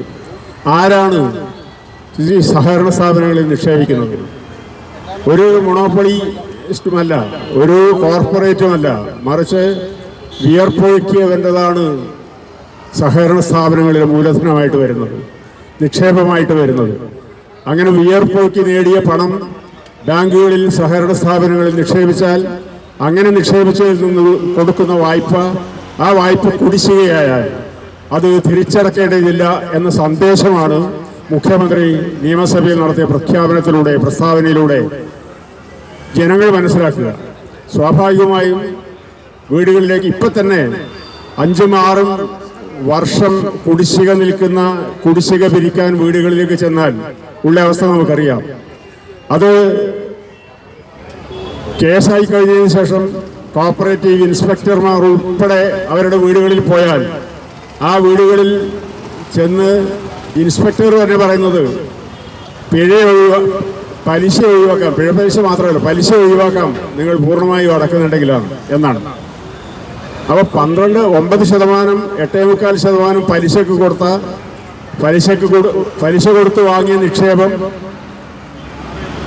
ഇങ്ങനെ വായ്പ കൊടുത്ത് ആ വായ്പയുടെ പലിശ പൂർണ്ണമായും ഒഴിവാക്കി കഴിഞ്ഞാൽ നിക്ഷേപകന് എവിടെ നിന്നാണ് ഈ പലിശ കൊടുക്കുക? സർക്കാർ തരുമോ? ഗവൺമെൻറ് തരുമോ? ഒരിക്കലുമില്ല എന്നുള്ളതാണ് യാഥാർത്ഥ്യം. നമ്മുടെ പ്രിയപ്പെട്ട പ്രതിപക്ഷ നേതാവ് ഇവിടെ എത്തിക്കഴിഞ്ഞിട്ടുണ്ട്. അതുകൊണ്ട് കൂടുതൽ കാര്യങ്ങളിലേക്ക് ഞാൻ കടക്കുന്നില്ല. പ്രതിപക്ഷ നേതാവ് നിയമസഭ നടന്നുകൊണ്ടിരിക്കുകയാണ്. നമ്മുടെ ഈ സമ്മേളനം ഉദ്ഘാടനം ചെയ്യാൻ ഇവിടെ എത്തിയിരിക്കുന്നത്, ഭരണ ഉദ്ഘാടനം ചെയ്യാൻ എത്തിയിരിക്കുന്നത്. അതുകൊണ്ട് എല്ലാവർക്കും വേണ്ടി അദ്ദേഹത്തെ സ്വാഗതം ചെയ്തുകൊണ്ട് ഞാൻ എൻ്റെ വാക്കുകൾ അവസാനിപ്പിക്കുന്നു. നന്ദി, നമസ്കാരം. പ്രിയപ്പെട്ട അധ്യക്ഷൻ MP സാജു, ഉദ്ഘാടകനായി ഇവിടെ എത്തിയിട്ടുള്ള നമ്മുടെ ബഹുമാന്യനായ പ്രതിപക്ഷ നേതാവ് ശ്രീ VD സതീശൻ, ഇവിടെ സന്നിധരായിട്ടുള്ള നമ്മുടെ സീനിയർ നേതാക്കൾ VK രവി, അതേപോലെ തന്നെ കേരള സഹകരണ ഫെഡറേഷൻ്റെ നേതാക്കൾ അജീർ, അതേപോലെ ഇവിടെ സന്നിധനായിട്ടുള്ള സുരേഷ് ബാബു, മറ്റ് നേതാക്കൾ എല്ലാവരുടെയും ഞാൻ പേര് പറയുന്നില്ല. മറ്റെല്ലാ സ്നേഹിതന്മാരും നിസാർ എല്ലാവരോടും എത്തിയിട്ടുണ്ട്. എല്ലാവരെയും ഞാൻ അഭിവാദ്യം ചെയ്യുന്നു. ഞാനൊരു ആമുഖ പ്രസംഗമൊന്നും നടത്തുന്നില്ല. കേരള സഹകരണ ഫെഡറേഷനെ കുറിച്ച് പ്രതിപക്ഷ നേതാവിനെ നല്ലതുപോലെ അറിയാം. കേരളത്തിൽ സഹകരണ ഡയറക്ടർമാർ അല്ലെങ്കിൽ സഹകാരികളും ജീവനക്കാരും ഒരുമിച്ച് ചേരുന്ന ഏക ഇടം കേരള സഹകരണ ഫെഡറേഷൻ. സഹകരണ ഫെഡറേഷൻ്റെ രക്ഷാധികാരിയും അതിൻ്റെ സ്ഥാപകനുമായിട്ടുള്ള നമ്മുടെ വിജയകൃഷ്ണൻ, അദ്ദേഹം ഇന്ന് വന്നിട്ടില്ല. അദ്ദേഹത്തിൻ്റെ കാലിന് ചെറിയൊരു പരിക്ക് വന്നതുകൊണ്ട് ഇന്നിവിടെ എത്തിച്ചേരാൻ കഴിഞ്ഞിട്ടില്ല. അതുപോലെ തന്നെ സഹകരണ ഫെഡറേഷൻ്റെ പുതിയ ഭാരവാഹിയെ ഞാൻ പരിചയപ്പെടുത്തുകയാണ്. കണ്ടല്ലോ, അതും സാജു തന്നെയാണ്. രണ്ട് സാജുവാണ്. അദ്ദേഹം നമ്മുടെ സിറ്റി ബാങ്കിൻ്റെ സെക്രട്ടറിയാണ്. അപ്പോൾ അവരെല്ലാവരും ഉണ്ട്. ഞങ്ങൾ ഇന്ന് ഇവിടെ ഉന്നയിച്ചിട്ടുള്ള ആവശ്യങ്ങൾ ഏറ്റവും പ്രധാന താങ്കൾക്കെല്ലാം അറിയാം. ഇന്ന് സഹകരണ മേഖല ഒരു പ്രതിസന്ധിയിലാണ്. അതാണ് പ്രശ്നമെന്ന് നമ്മൾ പലപ്പോഴും പറയാറുണ്ടെങ്കിലും സഹകരണ മേഖല ഒരു പ്രതിസന്ധിയിലാണ് എന്ന വിഷയം, സഹകരണ മേഖല പ്രതിസന്ധിയിലാണെന്ന കാര്യം പൂർണ്ണമായും ജനങ്ങൾ അറിഞ്ഞിട്ടില്ല എന്നതാണ് ഇപ്പോൾ സഹകരണ മേഖലയുടെ യഥാർത്ഥ പ്രതിസന്ധി. അത് ആളുകളിലേക്ക് എത്തിക്കുന്നതിന് വേണ്ടിയാണ് ഞങ്ങൾ ശ്രമിക്കുന്നത്, പ്രതിപക്ഷവും ശ്രമിക്കുന്നുണ്ട്. പക്ഷേ ഇവിടുത്തെ ഭരണകക്ഷി താങ്കൾക്ക് അറിയുന്നത് പോലെ ഇതൊന്നും ഒരു പ്രശ്നമല്ല, ഇതൊന്നും കണ്ടിട്ടില്ല എന്നുള്ള മട്ടിൽ കണ്ണടച്ച് ഇരുട്ടാക്കുകയാണ്. നമ്മുടെ ബജറ്റ് എടുത്ത് പരിശോധിച്ചാൽ സഹകരണം എന്നൊരു വാക്ക് പറഞ്ഞിട്ടുണ്ട്. അത് നമ്മുടെ ഈ ഫ്ലാറ്റിലൊക്കെ താമസിക്കുന്ന ആളുകളുടെ ഒരു സഹകരണ സംഘത്തെ കുറിച്ച് പറയുന്ന ഒരു പുതിയ രംഗത്ത് മാത്രമാണ്. അപ്പൊ സഹകരണ മേഖലയെക്കുറിച്ച് പറയാത്ത ഈ കേരളത്തിൽ അവതരിപ്പിക്കപ്പെട്ട ഏക ബജറ്റ് ഈ KN ബാലഗോപാലിന്റെ ബജറ്റാണ് എന്നതാണ് ഏറ്റവും ദയനീയം. അത് കഴിഞ്ഞപ്പോഴാണ് നമ്മുടെ മുഖ്യമന്ത്രി പറയുന്നത് ഇനി വീട് ആരും ജപ്തി ചെയ്യാൻ പാടില്ല. വീട് ജപ്തി ചെയ്യുന്ന നല്ല കാര്യമാണോ? അല്ല. വീടും കൊടുക്കെടുത്ത് പുറത്തിറക്കുക എന്ന് പറയുന്ന പോലെ ആളുകളെ കുടിയിറക്കുന്നത് ഒരു നല്ല കാര്യമല്ല. പക്ഷേ ഒരു മുഖ്യമന്ത്രി അത് പറയുമ്പോൾ കുറച്ചുകൂടെ ശ്രദ്ധിക്കണമായിരുന്നു. ഇന്ന് ഇതിന്റെ ഫലമായിട്ട് ഇനി ഒരു വീടുള്ള ഒരാളെ സഹകരണ ബാങ്കിന്റെ കോണിപ്പടിയിൽ പോലും ഒരാൾ കയറ്റാത്ത അവസ്ഥയാണ് വരാൻ പോകുന്നത്. ഒരാളും 5 സെന്റോ 6 സെന്റോ അല്ലെങ്കിൽ തിരുവനന്തപുരത്തൊക്കെ 3 സെന്റ് 2.5 സെന്റ് അവർക്കിനി സഹകരണ ബാങ്കിലേക്ക് കാലെടുത്ത് വെക്കാൻ കഴിയില്ല. പക്ഷേ വളരെ BPL ആയിട്ടുള്ള ആളുകൾ, ദളിതുകൾ, ആദിവാസികൾ, വളരെ പ്രയാസമുള്ള ആളുകൾ, കൃഷിക്കാർ, അവർ തകർന്നവർ, രോഗികൾ, അത്തരത്തിലുള്ള ആളുകൾക്ക് ആനുകൂല്യം ചെയ്തു കൊടുക്കണമെന്ന് പറഞ്ഞാൽ വളരെ ശരിയായിട്ടുള്ളൊരു കാര്യമാണ്. പക്ഷേ ഇന്ന് ഞങ്ങൾ നേരിടുന്ന പ്രശ്നം, ഞങ്ങളെല്ലാം പ്രസിഡന്റുമാരും ഡയറക്ടർമാരുമാണ്, ഞങ്ങൾ നേരിടുന്ന ഏറ്റവും വലിയ പ്രശ്നം പ്രതിപക്ഷ നേതാവിന്റെ ശ്രദ്ധയിൽ കൊണ്ടുവരാനാണ് ഞാൻ ആഗ്രഹിക്കുന്നത്. വിൽഫുൾ ഡിഫോൾട്ടേഴ്സ് ഇന്ന് ഇതൊരു അവസരമായി കണ്ടുകൊണ്ട് സഹകരണ മേഖലയിലെ ചെറിയ പ്രതിസന്ധിയൊക്കെ ഉണ്ട്, അതുകൊണ്ട് ഇനി പണം അടയ്ക്കണ്ട, എൻ്റെ കയ്യിൽ കാശുണ്ടെങ്കിലും അടയ്ക്കണ്ട എന്നതാണ് സ്ഥിതി. ഞാൻ പോലും ഇപ്പോൾ കുടിശ്ശിക പിരിക്കാൻ ഇറങ്ങി. ഇന്നലെ ഉച്ചയ്ക്ക് ഞാൻ കുടിശ്ശിക പിരിക്കാൻ പോയി. ആരുടെ വീടാണെന്ന് പറയാൻ പാടില്ലല്ലോ. ഒരു വീട്ടിൽ ചെന്നു. അവിടെ ചെന്നപ്പോൾ അദ്ദേഹത്തിൻ്റെ മകള് റഷ്യയിൽ നിന്ന് MBBS പാസ്സായി വന്നിട്ടുണ്ട്. നല്ല കാര്യം. അവർക്ക് കാറും സൗകര്യങ്ങളും എല്ലാം ഉണ്ട്. നമുക്ക് തരാനുള്ള 2.5 ലക്ഷം റുപ്യ തരാനില്ല. അത് മാത്രമേ ഉള്ളൂ പ്രശ്നം. വേറെ പ്രശ്നമൊന്നുമില്ല. 4 വർഷമായിട്ട് അടച്ചിട്ടില്ല. ചില ആളുകൾ 4-5 ലക്ഷം രൂപ തന്നിട്ട്. അപ്പോൾ വിൽഫുൾ ഡിഫോൾട്ടേഴ്സ്, അത് താങ്കൾ നിയമസഭയിൽ സംസാരിക്കുമ്പോൾ വളരെ കൃത്യമായി സംസാരിക്കുന്ന പ്രതിപക്ഷ നേതാവാണ്. അതുകൊണ്ട് സഹകരണ മേഖലയെ രക്ഷിക്കണമെങ്കിൽ ആദ്യം വിൽഫുൾ ഡിഫോൾട്ടേഴ്സിനെതിരായിട്ടുള്ള നടപടിക്ക് മുന്നോട്ട് വരേണ്ടതായിട്ടുണ്ട് ഗവൺമെന്റ്. അതേപോലെ തന്നെ കേരള ബാങ്കിനെ കുറിച്ചൊന്നും ഞാൻ പറയേണ്ട ആവശ്യമില്ല. കരകുളം കൃഷ്ണപ്പിള്ളയോട് ഒന്ന് സംസാരിച്ചു. ഞങ്ങളെല്ലാം തലയിൽ കൈവച്ച് പറഞ്ഞതാണ് ഇത് തുടങ്ങരുത്. ഇത് നമ്മുടെ ഡിസ്ട്രിക്ട് ബാങ്കുകൾ എന്ന് പറയുന്ന സെൻട്രൽ ബാങ്കുകൾ നെഹ്റുവിന്റെ കാലത്ത് തുടങ്ങിയതാണ്. ഇന്ന് കേരളത്തിലും വേറൊരു സ്റ്റേറ്റിലും മാത്രമേ ഈ 2 ടയർ ഉള്ളൂ. ഒരു 2 ടയർ 1 പരാജയമാണ്. അതിന്റെ ഫലമായിട്ട് ഏറ്റവും പ്രധാനപ്പെട്ട കാര്യം, ഞാൻ ഐക്യജനാധിപത്യ മുന്നണി എടുക്കണം എന്ന് പറയുന്ന ഏറ്റവും പ്രധാനപ്പെട്ട കാര്യം, വിൽഫുൾ ഡിഫോൾട്ടേഴ്സിനെക്കാളും ഏറ്റവും പ്രധാനപ്പെട്ട കാര്യം മിസ്ലേനിയസ് സംഘങ്ങൾക്ക് ഓടി നിഷേധിച്ചിരിക്കുകയാണ്. 15,000 ക്രെഡിറ്റ് ചെയ്യുന്ന സംഘങ്ങളുണ്ടെങ്കിൽ അല്ലെങ്കിൽ കോപ്പറേറ്റീവ് സൊസൈറ്റികളുണ്ടെങ്കിൽ അതിൽ വേറെ 1,500 1,100 മാത്രമാണ് സാക്ഷാൽ നമ്മുടെ കേരള ബാങ്കിൽ പോയിട്ടുള്ള സംഘങ്ങൾ. ബാക്കി വരുന്ന ഏതാണ്ട് 13,000 സംഘങ്ങളിൽ 8,000-9,000 സംഘങ്ങൾ നല്ല രീതിയിൽ ക്രെഡിറ്റ് ചെയ്യുന്ന സംഘമാണ്. ഞാൻ പ്രസിഡന്റായ ഏതാണ്ട് 1952 തുടങ്ങിയ സംഭവം, 1952 തുടങ്ങിയ സംഘമാണ്. ഇപ്പൊ ഞാനാണ് 25 കൊല്ലമായിട്ട് അതിന്റെ പ്രസിഡന്റ്. ഞങ്ങളെല്ലാം ക്രെഡിറ്റ് ചെയ്യുന്നുണ്ട്, ഗോൾഡ് ലോൺ കൊടുക്കുന്നുണ്ട്, വസ്തു ലോൺ കൊടുക്കുന്നുണ്ട്, എല്ലാം കൊടുക്കുന്നുണ്ട്. പക്ഷേ ഞങ്ങൾക്കെല്ലാം 2 കോടിയും 3 കോടിയും വെച്ച് ഓടി ഉണ്ടായിരുന്നു.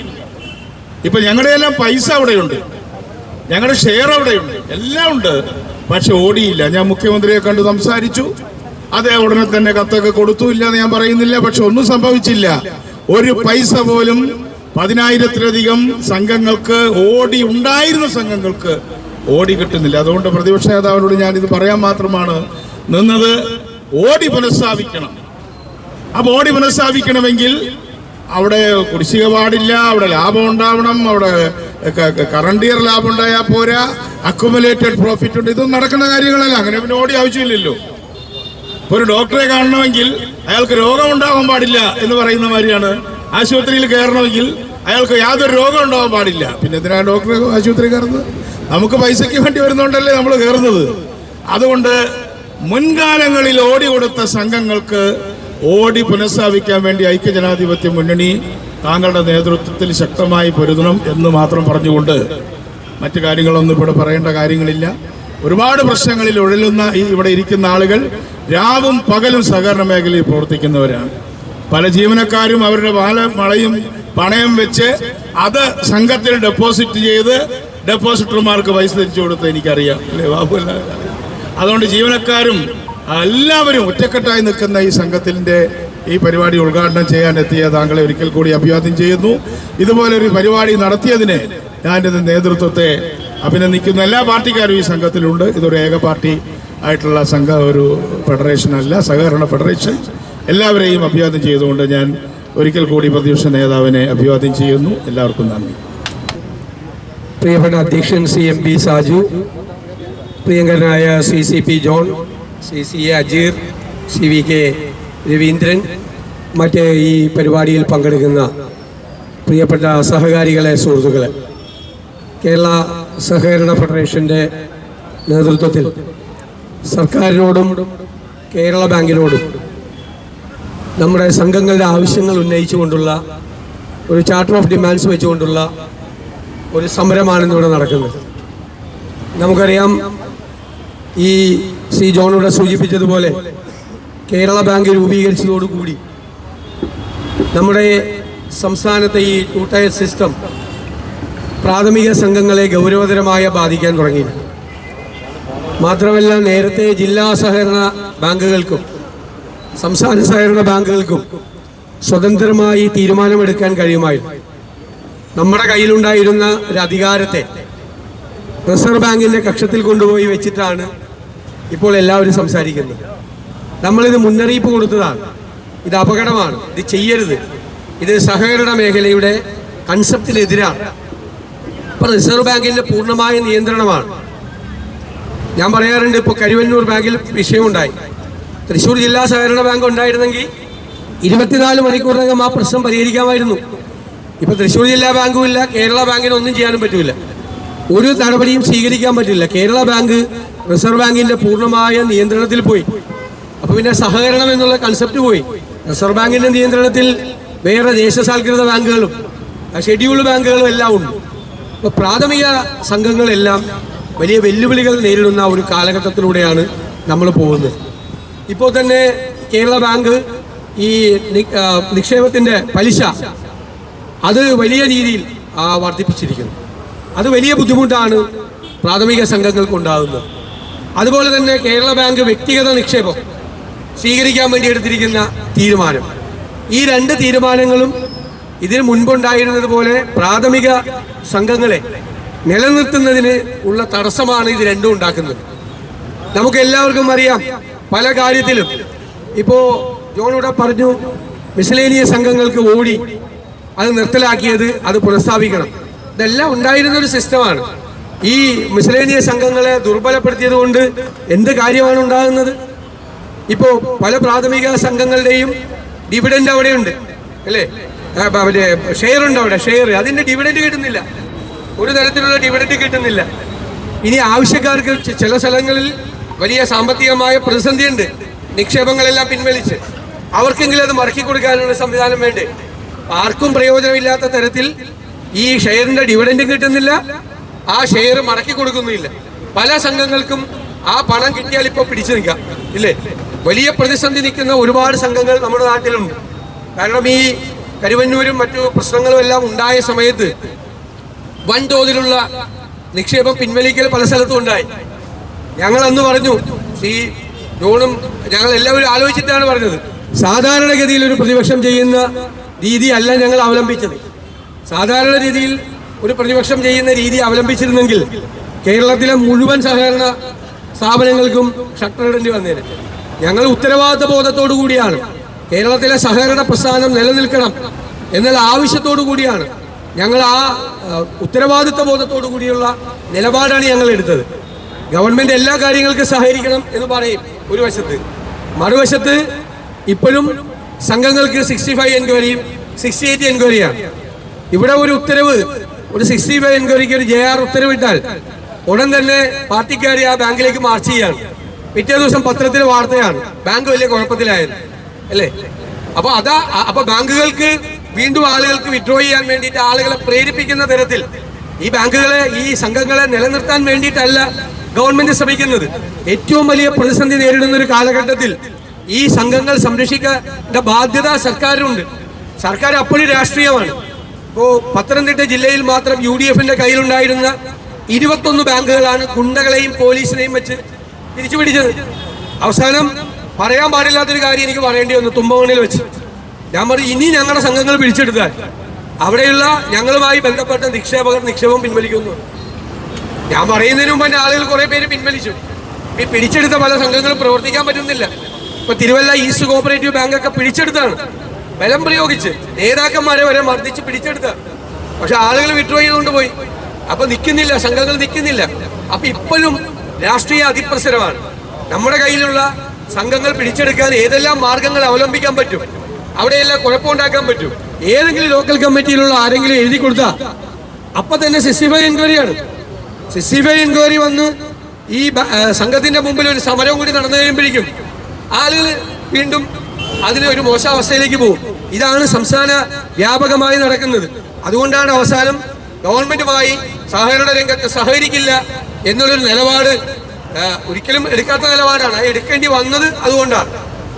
അപ്പൊ സർക്കാർ പോസിറ്റീവായിട്ടുള്ള ഒരു അപ്രോച്ചാണ് എങ്കിൽ ഈ സഹകരണ മേഖലയെ നമുക്ക് പിടിച്ചു നിർത്താൻ പറ്റും. പല രീതിയിലായിട്ട് സഹായിച്ച് പിടിച്ചു നിർത്താൻ പറ്റും. ഇപ്പോൾ ഈ സംഘങ്ങളോട് കാണിക്കുന്ന, പ്രാഥമിക സംഘങ്ങളോടും മിസലേനിയസ് സംഘങ്ങളോടും എല്ലാം കാണിക്കുന്ന ഈ സമീപനത്തിൽ മാറ്റമുണ്ടാകണം. കേരളത്തിലെ സഹകരണ മേഖല നിലനിൽക്കാൻ മുൻകൈ എടുക്കേണ്ടത് ഗവൺമെന്റാണ്. കൂടുതൽ കാര്യങ്ങൾ ചെയ്യേണ്ടത് ഗവൺമെന്റാണ്. ദൗർഭാഗ്യവശാൽ ഗവൺമെന്റ് അത് ചെയ്യുന്നില്ല എന്നുള്ള പരാതിയാണ് നമുക്കുള്ളത്. അതുകൊണ്ട് സർക്കാരിന്റെ ശ്രദ്ധയിൽ ഈ കാര്യങ്ങൾ പെടുത്തും. ഇവിടെ സൂചിപ്പിച്ച കാര്യം ഉൾപ്പെടെ സഹകരണ മേഖല നേരിടുന്ന പ്രതിസന്ധികൾ തീർച്ചയായും നിയമസഭയ്ക്കുള്ളിൽ അവതരിപ്പിക്കും എന്നുകൂടി ഒരിക്കൽ കൂടി വ്യക്തമാക്കിക്കൊണ്ട്, നിങ്ങൾക്ക് വാക്ക് നൽകിക്കൊണ്ട് ഞാൻ ഈ സഹകരണ ഫെഡറേഷൻ നടത്തുന്ന ഈ സമര പരിപാടി നിങ്ങളുടെ എല്ലാവരുടെയും അനുവാദത്തോടെ ഉദ്ഘാടനം ചെയ്തതായി അറിയിക്കുന്നു. നന്ദി. ആർഡർ പോലുള്ള വലിയ വലിയ സ്ഥാപനങ്ങൾ രൂപീകരിക്കുന്നതിന് ഇങ്ങോട്ട് കർഷകരുടെ ഉൽപ്പന്നങ്ങളിൽ നിന്നും മൂല്യവർദ്ധിത ഉൽപ്പന്നങ്ങൾ ഉണ്ടാക്കുന്ന ചെറുകിട സംരംഭങ്ങൾ, സൂക്ഷ്മ ചെറുകിട സംരംഭങ്ങൾ തുടങ്ങുന്ന സഹകരണ പ്രസ്ഥാനങ്ങൾ വരെ ഇന്ന് കേരളത്തിലെ എൻ്റെ പല ഭാഗങ്ങളിലുമായി ഇന്ന് വളരെ വിജയകരമായി പ്രവർത്തിച്ചുകൊണ്ട് മുമ്പോട്ട് പോയിക്കൊണ്ടിരിക്കുകയാണ്.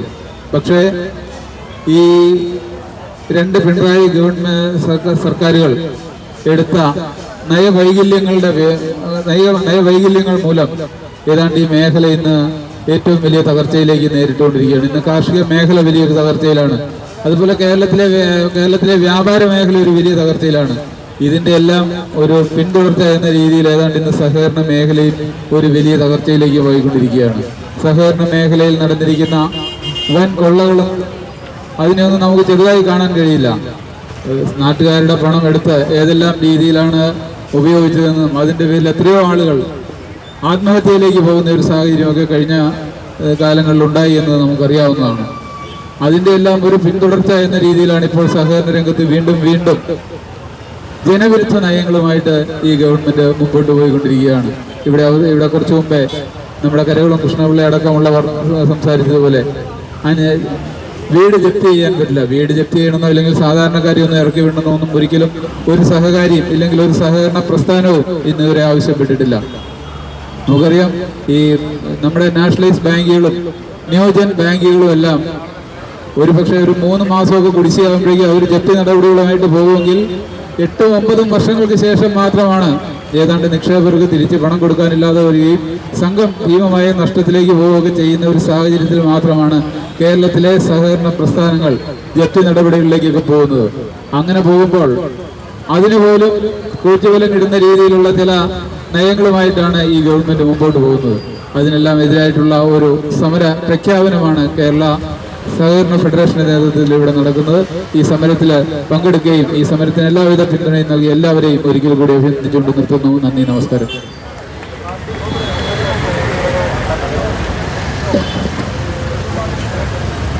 നമ്മുടെ മിസ്ലേനിയസ് സംഘങ്ങളുടെ ഒരു സംഘടന രൂപീകരിച്ച് അതിൻ്റെ പ്രസിഡന്റായി മിസ്ലേനിയസ് സംഘങ്ങൾക്ക് വേണ്ടി പോരാടുന്ന ശ്രീ നെല്ലിമൂട് പ്രഭാകരൻ നിങ്ങളെ അഭിസംബോധന ചെയ്ത് സംസാരിക്കും.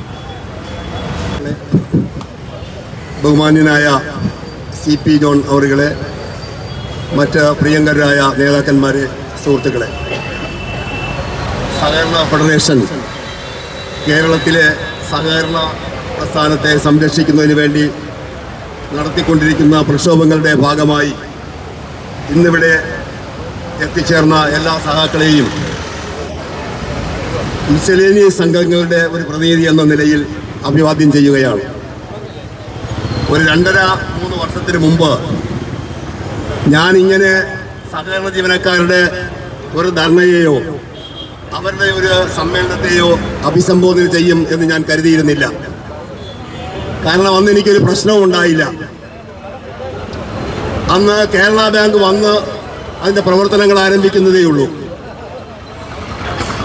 പക്ഷേ ആദ്യം ഇരുട്ടടി എന്നതുപോലെ നിക്ഷേപം സ്വീകരിച്ചാൽ ആ നിക്ഷേപം മിസലേനിയസ് സംഘങ്ങൾ കേരള ബാങ്കിൽ നിക്ഷേപിച്ചാൽ 0.5% പലിശ കുറയ്ക്കുന്ന പുതിയൊരു ഉത്തരവ് സഹകരണ വകുപ്പ് മന്ത്രി ശ്രീ വാസവന്റെ നേതൃത്വത്തിൽ ചേർന്ന പലിശ നിർണയ കമ്മിറ്റി തീരുമാനിച്ച് സഹകരണ സംഘം രജിസ്ട്രാർ സർക്കുലർ പുറപ്പെടുവിക്കുകയുണ്ടായി. സഹകരണ രംഗത്തെ പ്രഗത്ഭരെന്ന് പറയുന്ന കോലിയക്കോട് കൃഷ്ണൻ നായർ, ബാങ്ക് സംഘങ്ങളുടെ നേതാവ് ജോയി MLA, സഹകരണ സംഘം രജിസ്ട്രാർ, സഹകരണ സംഘം സെക്രട്ടറി, ബഹുമാന്യനായ മന്ത്രിയുടെ അധ്യക്ഷതയിൽ ചേർന്ന പലിശ നിർണയ കമ്മിറ്റിയാണ് ആ ഉത്തരവ് പുറപ്പെടുവിച്ചത്. ഞാൻ നേതൃത്വം കൊടുക്കുന്ന ഒരു സംഘത്തിലെ 50 ലക്ഷം രൂപ കേരള ബാങ്കിന്റെ കാഞ്ഞിരംകുളം ശാഖയിൽ നിക്ഷേപിക്കാൻ പോയപ്പോഴാണ് 0.5% പലിശ നിങ്ങൾക്ക് കുറവാണ് എന്ന് മനസ്സിലാക്കിയത്. അന്ന് എല്ലാ സംഘടനാ പ്രതിനിധികളെയും ഞാൻ ടെലിഫോണിൽ വിളിച്ച് സംസാരിച്ചു. സഹകരണ സംഘം രജിസ്ട്രാറുടെ ഓഫീസിൽ ബന്ധപ്പെട്ട ആളോട് സംസാരിച്ചു. ബാങ്ക് സംഘങ്ങളുടെ നേതാവ് ജോയി MLA സംസാരിച്ചു. ശ്രീ കരകുളം വിഷയമുള്ളവയായിട്ട് സംസാരിച്ചു. കമ്മിറ്റിയുടെ എന്ന നിലയിൽ ഞാൻ പ്രവർത്തിക്കുന്ന സംഘത്തിന്റെ കമ്മിറ്റി എന്ന നിലയിൽ കമ്മിറ്റിയുടെ ഒരു നിവേദനം ഓൺലൈനായി എല്ലാവർക്കും അയച്ചു കൊടുത്തു. 2 ആഴ്ച അതിന്റെ പിന്നാലെ നടന്നു. പക്ഷേ എവിടെയും അതിന് പരിഹാരം ഉണ്ടായില്ല. ബാങ്ക് സംഘങ്ങൾ അവരുടെ കാര്യങ്ങൾ നടന്നു എന്ന നിലയിൽ, കാര്യം അവർക്ക് പലിശ കുറച്ചില്ല. അപ്പോൾ ബാങ്ക് സംഘങ്ങളുടെ പ്രതിനിധികൾ ഇവിടെ ഉണ്ടാകുമെന്ന് എനിക്കറിയാം. ബാങ്ക് സംഘങ്ങൾക്ക് പലിശ കുറച്ചില്ല. മിസലേനിയസ് സംഘങ്ങൾക്ക് കേരള ബാങ്കിൽ വ്യക്തികൾ നിക്ഷേപിക്കുന്ന നിലയിൽ മിസലേനിയസ് സംഘങ്ങളെ കണ്ടുകൊണ്ട് ആ പലിശ നിരക്കാണ് മിസലേനിയസ് സംഘങ്ങൾക്ക് നിശ്ചയിച്ചത്. ഇതിന് പരിഹാരമുണ്ടായില്ല. നമുക്കറിയാം, ഒരു സംഘത്തിലെ പലിശ നിരക്ക് മാറ്റിത്തരാൻ ആർക്കും കഴിയില്ല. പൊതുവായി ഗവൺമെന്റ് കേരള ബാങ്ക് തീരുമാനമെടുക്കണം. പലിശ നിർണയ കമ്മിറ്റി തീരുമാനമെടുക്കണം. ആദ്യമായി 10-40 ആളുകളെ വിളിച്ചുകൂട്ടി ഈ കാര്യങ്ങൾ അവതരിപ്പിച്ചു. ഈ സെക്രട്ടേറിയറ്റ് പടിക്കൽ ധർണ നടത്തി. അന്ന് CMBയുടെ നേതാവ് CP ജോൺ ആ ധർണയെ അഭിസംബോധന ചെയ്തു. സഹകരണ സംഘം രജിസ്ട്രാർ ഓഫീസിൽ ധർണ നടത്തി. കേരള ബാങ്കിന്റെ മുന്നിൽ നടത്തി. പക്ഷേ മറ്റൊരു സംഘടനയൊന്നും ഞങ്ങൾ കണ്ടില്ല. എന്തായാലും 3 മാസത്തെ നിരന്തരമായ പ്രവർത്തനത്തിന്റെ ഭാഗമായി പലിശ നിരക്ക് ഏകീകരിക്കാൻ കഴിഞ്ഞു. ഞാനൊന്ന് നിങ്ങളോട് ചോദിക്കട്ടെ, കേരള ബാങ്ക് രൂപീകരിക്കാൻ ഗവൺമെന്റ് നടപടികൾ സ്വീകരിച്ചപ്പോൾ കേരളത്തിലെ എല്ലാ സംഘടനകളെയും, സഹകരണ വകുപ്പിലെ എല്ലാ സംഘടനകളുമായും അന്ന് ഗവൺമെന്റ് ചർച്ച നടത്തിയിരുന്നല്ലോ. ബാങ്ക് സംഘടനകളുമായി ചർച്ച നടത്തിയിരുന്നു. കരകുളം വിഷമുള്ളയുടെ സംഘടനയുമായി ചർച്ച നടത്തിയിരുന്നു. കോഓപ്പറേറ്റീവ് എംപ്ലോയീസ് യൂണിയനുമായി ചർച്ച നടത്തിയിരുന്നു, NGO ഫ്രണ്ടുമായി ചർച്ച നടത്തിയിരുന്നു. അന്നത്തെ മിസലേനിയസ് സംഘങ്ങളെ കേരള ബാങ്കിൽ നിന്ന് പുറത്താക്കരുത് എന്നൊരു നിലപാട് ആ സംഘടനകൾ സ്വീകരിച്ചില്ല. എന്റെ PSC സംവരണം ഉണ്ടായിരുന്നല്ലോ, 50% മിസലേനിയസ് സംഘങ്ങളിലെ യോഗ്യരായ ജീവനക്കാർക്ക് PSC സംവരണം ഉണ്ടായിരുന്നല്ലോ. അന്നത്തെ ഈ സംഘടനകൾ മിസലേനിയസ് സംഘടനകളുടെ ജീവനക്കാർക്ക് നിലവിലുള്ള PSC സംവരണം തുടരണം, നിലനിർത്തണം എന്ന ചർച്ചകൾ ആവശ്യപ്പെട്ടില്ല. അന്ന് പാക് സംഘങ്ങളുടെ മാത്രം, ഞാൻ പാക് സംഘങ്ങളെ മാറ്റി നിർത്തി പറയുന്നതല്ല, ഞങ്ങൾ ഉന്നയിക്കുന്ന ഡിമാൻഡിൽ 50% പാക് സംഘങ്ങളെ കൂടി ബാധിക്കുന്നതാണ്. പക്ഷെ അന്ന് എന്തുകൊണ്ട് പറഞ്ഞില്ല? അത് ആ സംഘടനകൾ വ്യക്തമാക്കണം. മിസലേനിയസ് സംഘങ്ങളെ എന്തിന് പുറത്താക്കി? പുറത്താക്കാനെടുത്ത തീരുമാനത്തിൽ എന്തിനാണ് അന്നത്തെ സംഘടനകൾ അതിന് അംഗീകാരം കൊടുത്തത്? ഒരു ചെറിയ പ്രതിഷേധമെങ്കിലും നിങ്ങൾ നടത്തിയില്ലല്ലോ. PSC സംവരണം, ക്ലാസിഫിക്കേഷൻ, അനവധി കാര്യങ്ങൾ. ഈ കാര്യങ്ങളിലെല്ലാം മിസലേനിയസ് സംഘങ്ങളെ സർക്കാരും സഹകരണ വകുപ്പും സഹകരണ സംഘം രജിസ്ട്രാറും മാത്രമല്ല അവഗണിച്ചത്, അന്ന് കേരളത്തിലെ സഹകരണ പ്രസ്ഥാനത്തെ നിയന്ത്രിച്ചിരുന്ന സംഘടനകളാകെ ഞങ്ങളെ പുറത്താക്കി. അവരാരും ഈ ഡിമാൻഡ് ഉന്നയിച്ചില്ല. അങ്ങനെയാണ് ഞങ്ങൾക്ക് മിസലേനിയസ് സംഘങ്ങൾക്ക് കേരള ബാങ്കിൽ നിന്ന് പുറത്താക്കപ്പെട്ട 15,000-ഓളം വരുന്ന സംഘങ്ങൾക്ക് കേരളത്തിൽ ഒരു ചെറിയ കൂട്ടായ്മ വേണം എന്ന് തീരുമാനിക്കുകയും അതിന്റെ അടിസ്ഥാനത്തിലുള്ള പ്രവർത്തനങ്ങളുമായി ഞങ്ങൾ മുന്നോട്ട് പോയത്. ഇവിടെ കക്ഷി രാഷ്ട്രീയം ഞങ്ങൾക്കില്ല. കക്ഷി രാഷ്ട്രീയമുള്ളതാവണം, എല്ലാവർക്കും കക്ഷി രാഷ്ട്രീയമുണ്ട്. ആ കക്ഷി രാഷ്ട്രീയം നിലനിർത്തിക്കൊണ്ട് എന്തുകൊണ്ട് യോജിച്ചുകൂടാ? ഭരണകക്ഷിക്ക് മാത്രമല്ല പ്രതിപക്ഷത്തിനും കടമയുണ്ട്. പ്രതിപക്ഷം ചെയ്യുന്നില്ല എന്ന് പരാതിപ്പെടുന്ന ഒരാളാണ് ഞാൻ. ഏറ്റവും അവസാനം മുഖ്യമന്ത്രി നിയമസഭയിൽ ഇപ്പോ പറഞ്ഞല്ലോ, നിങ്ങളെല്ലാം പത്രത്തിൽ വായിച്ചിട്ടുണ്ടാവും, കേട്ടിട്ടുണ്ടാവും. ഇവിടെ സഹകരണ മേഖല തകർന്നു കിടക്കുകയാണ്. വിശ്വാസ തകർച്ചയുടെ അങ്ങേയറ്റം എത്തി നിൽക്കുന്നു. ന്യായമായി കാര്യങ്ങൾ ചെയ്യുന്ന സഹകരണ സംഘം പ്രസിഡന്റുമാരെയും സെക്രട്ടറിമാരെയും അർദ്ധരാത്രി പോലീസ് വീടുകളിൽ പോയി അറസ്റ്റ് ചെയ്ത് ജയിലിലിട്ടൊക്കെയാണ് പലരെയും. അവരെന്ത് കുറ്റമാണ് ചെയ്തതെന്ന് സഹകരണ വകുപ്പ് പരിശോധിച്ചിട്ടുണ്ടോ? പ്രതിപക്ഷം പരിശോധിച്ചിട്ടുണ്ടോ? അവരാരും അത് കാണുന്നില്ല. എന്താണ് ഇവിടെ ചെയ്യുന്നത് എന്ന് മനസ്സിലാക്കാൻ ധാർമ്മികമായ ചുമതല ഇവർക്കില്ലേ? ഇവരൊന്നും ചെയ്യുന്നില്ല. രാജ്യത്ത് കുടിശ്ശിക പിരിവ് ഊർജിതപ്പെടുത്താൻ സഹകരണ സ്ഥാപനങ്ങൾക്ക്, സംഘങ്ങൾക്ക് കഴിയുന്നില്ല. ആർബിട്രേഷൻ കേസുകൾ, അതുമായി ബന്ധപ്പെട്ട EP കേസുകൾ 5-6 വർഷമായി കെട്ടിക്കിടക്കുകയാണ്. അതിന്റെ കണക്ക് ഞങ്ങൾ കഴിഞ്ഞ 28-ാം തീയതി സഹകരണ സംഘം രജിസ്ട്രാർ വിളിച്ച യോഗത്തിൽ ഞങ്ങൾ പറഞ്ഞു, തിരുവനന്തപുരം ജില്ലയിൽ മാത്രം 19,271 കേസുകൾ കെട്ടിക്കിടക്കുന്നു. നിങ്ങൾ കുടിശ്ശിക പിരിച്ച് തരണ്ടേ? നിങ്ങൾ കുടിശ്ശിക പിരിച്ച് തന്നിട്ട് വേണ്ടേ നിക്ഷേപകർക്ക് പൈസ കൊടുക്കാൻ? കർഷകരുടെ ആശ്വാസ കമ്മീഷൻ അനുവദിച്ച തുക നിങ്ങൾ നൽകുന്നുണ്ടോ? സംഘങ്ങൾക്ക് കൊടുക്കുന്നുണ്ടോ? സർക്കാർ ചെയ്യേണ്ടതൊന്നും ചെയ്യാതെ സർക്കാർ നോക്കുകുത്തിയായി, കാഴ്ചക്കാരായി നോക്കി നിൽക്കുമ്പോഴാണ് മുഖ്യമന്ത്രിയുടെ ഇടിവെട്ടിയ പ്രസ്താവന. അദ്ദേഹം പറഞ്ഞത് ഞാൻ വിശദീകരിക്കുന്നില്ല. അദ്ദേഹം പറഞ്ഞു, വീടുകൾ ഉണ്ടെങ്കിൽ അവിടെ ജപ്തി വേണ്ട എന്നാണ് സർക്കാരിന്റെ നിലപാടെന്നാണ്. സർക്കാരിന്റെ ഉത്തരവില്ല. എന്തേ മുഖ്യമന്ത്രിക്ക് ഉത്തരവ് പുറപ്പെടുവിച്ചൂടെ? വീട് ഉൾപ്പെടുന്ന സ്ഥലം, വീട് ജപ്തി ചെയ്ത് അവരെ പുറത്താക്കുന്ന സാഹചര്യം ഉണ്ടായാൽ കേരള ഗവൺമെന്റ് പണം തരാം, നിങ്ങൾ ജപ്തി ചെയ്യരുത് എന്ന് പറഞ്ഞുകൂടെ മുഖ്യമന്ത്രിക്ക്? സഹകരണ സ്ഥാപനങ്ങൾ എങ്ങനെ പണം എഴുതി തള്ളണം? അവസാനം 65-68 വരുമ്പോൾ ഈ മുഖ്യമന്ത്രി ഉണ്ടാവുമോ? ഈ ജീവനക്കാരെയും ഭരണസമിതി അംഗങ്ങളെയും തുറങ്കിലടയ്ക്കുമ്പോൾ, അവരുടെ പേരിൽ സർചാർജ് ചെയ്യുമ്പോൾ ഈ മുഖ്യമന്ത്രി ഉണ്ടാവുമോ അവിടെ? ഞങ്ങൾ എന്ത് ചെയ്യണമെന്നാണ് നിങ്ങൾ പറയുന്നത്? എങ്ങനെയാണ് ഞങ്ങൾക്ക് എഴുതി തള്ളാൻ കഴിയുക? എങ്ങനെയാണ് ജപ്തി നടപടികൾ സ്വീകരിക്കാതിരിക്കാൻ കഴിയുക? ജപ്തി നടപടികളിൽ പോലും വ്യക്തമായ വിശദീകരണം നൽകണമെന്ന് സഹകരണ വകുപ്പ് മന്ത്രിയോടും രജിസ്ട്രാറോടും ഞങ്ങൾ ആവശ്യപ്പെട്ടു.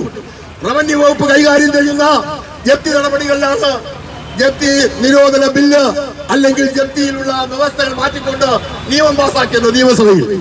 പക്ഷെ ഇന്നത് കേരളത്തിലാകെ ചർച്ച ചെയ്യുമ്പോൾ അത് സഹകരണ സ്ഥാപനങ്ങളെയും ബാധിക്കുന്നു എന്ന നിലയിൽ കേരളത്തിൽ പൊതുജന വികാരം ഉയർന്നു വന്നു കഴിഞ്ഞു.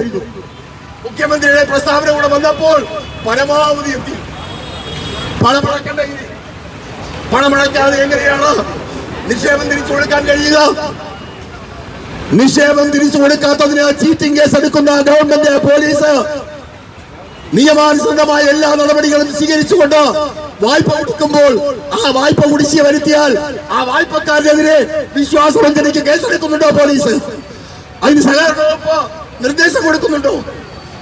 ആർബിട്രേഷൻ കേസുകൾ, EP കേസുകളുടെ അവസാനവും പൈസ അടയ്ക്കാത്തവരെ സഹകരണ വകുപ്പ്, റവന്യൂ വകുപ്പിലെ ജപ്തി നടപടികൾക്ക് വിധേയമായി നിലകൊള്ളുന്ന 65-ാം വകുപ്പ് ഉപയോഗിച്ചുകൊണ്ട് ഈ വിശ്വാസവഞ്ചനയ്ക്ക് ഈ വായ്പാ കുടിശ്ശിക്കാരനെ കൊണ്ട് ജയിലിൽ വെക്കുന്നുണ്ടോ?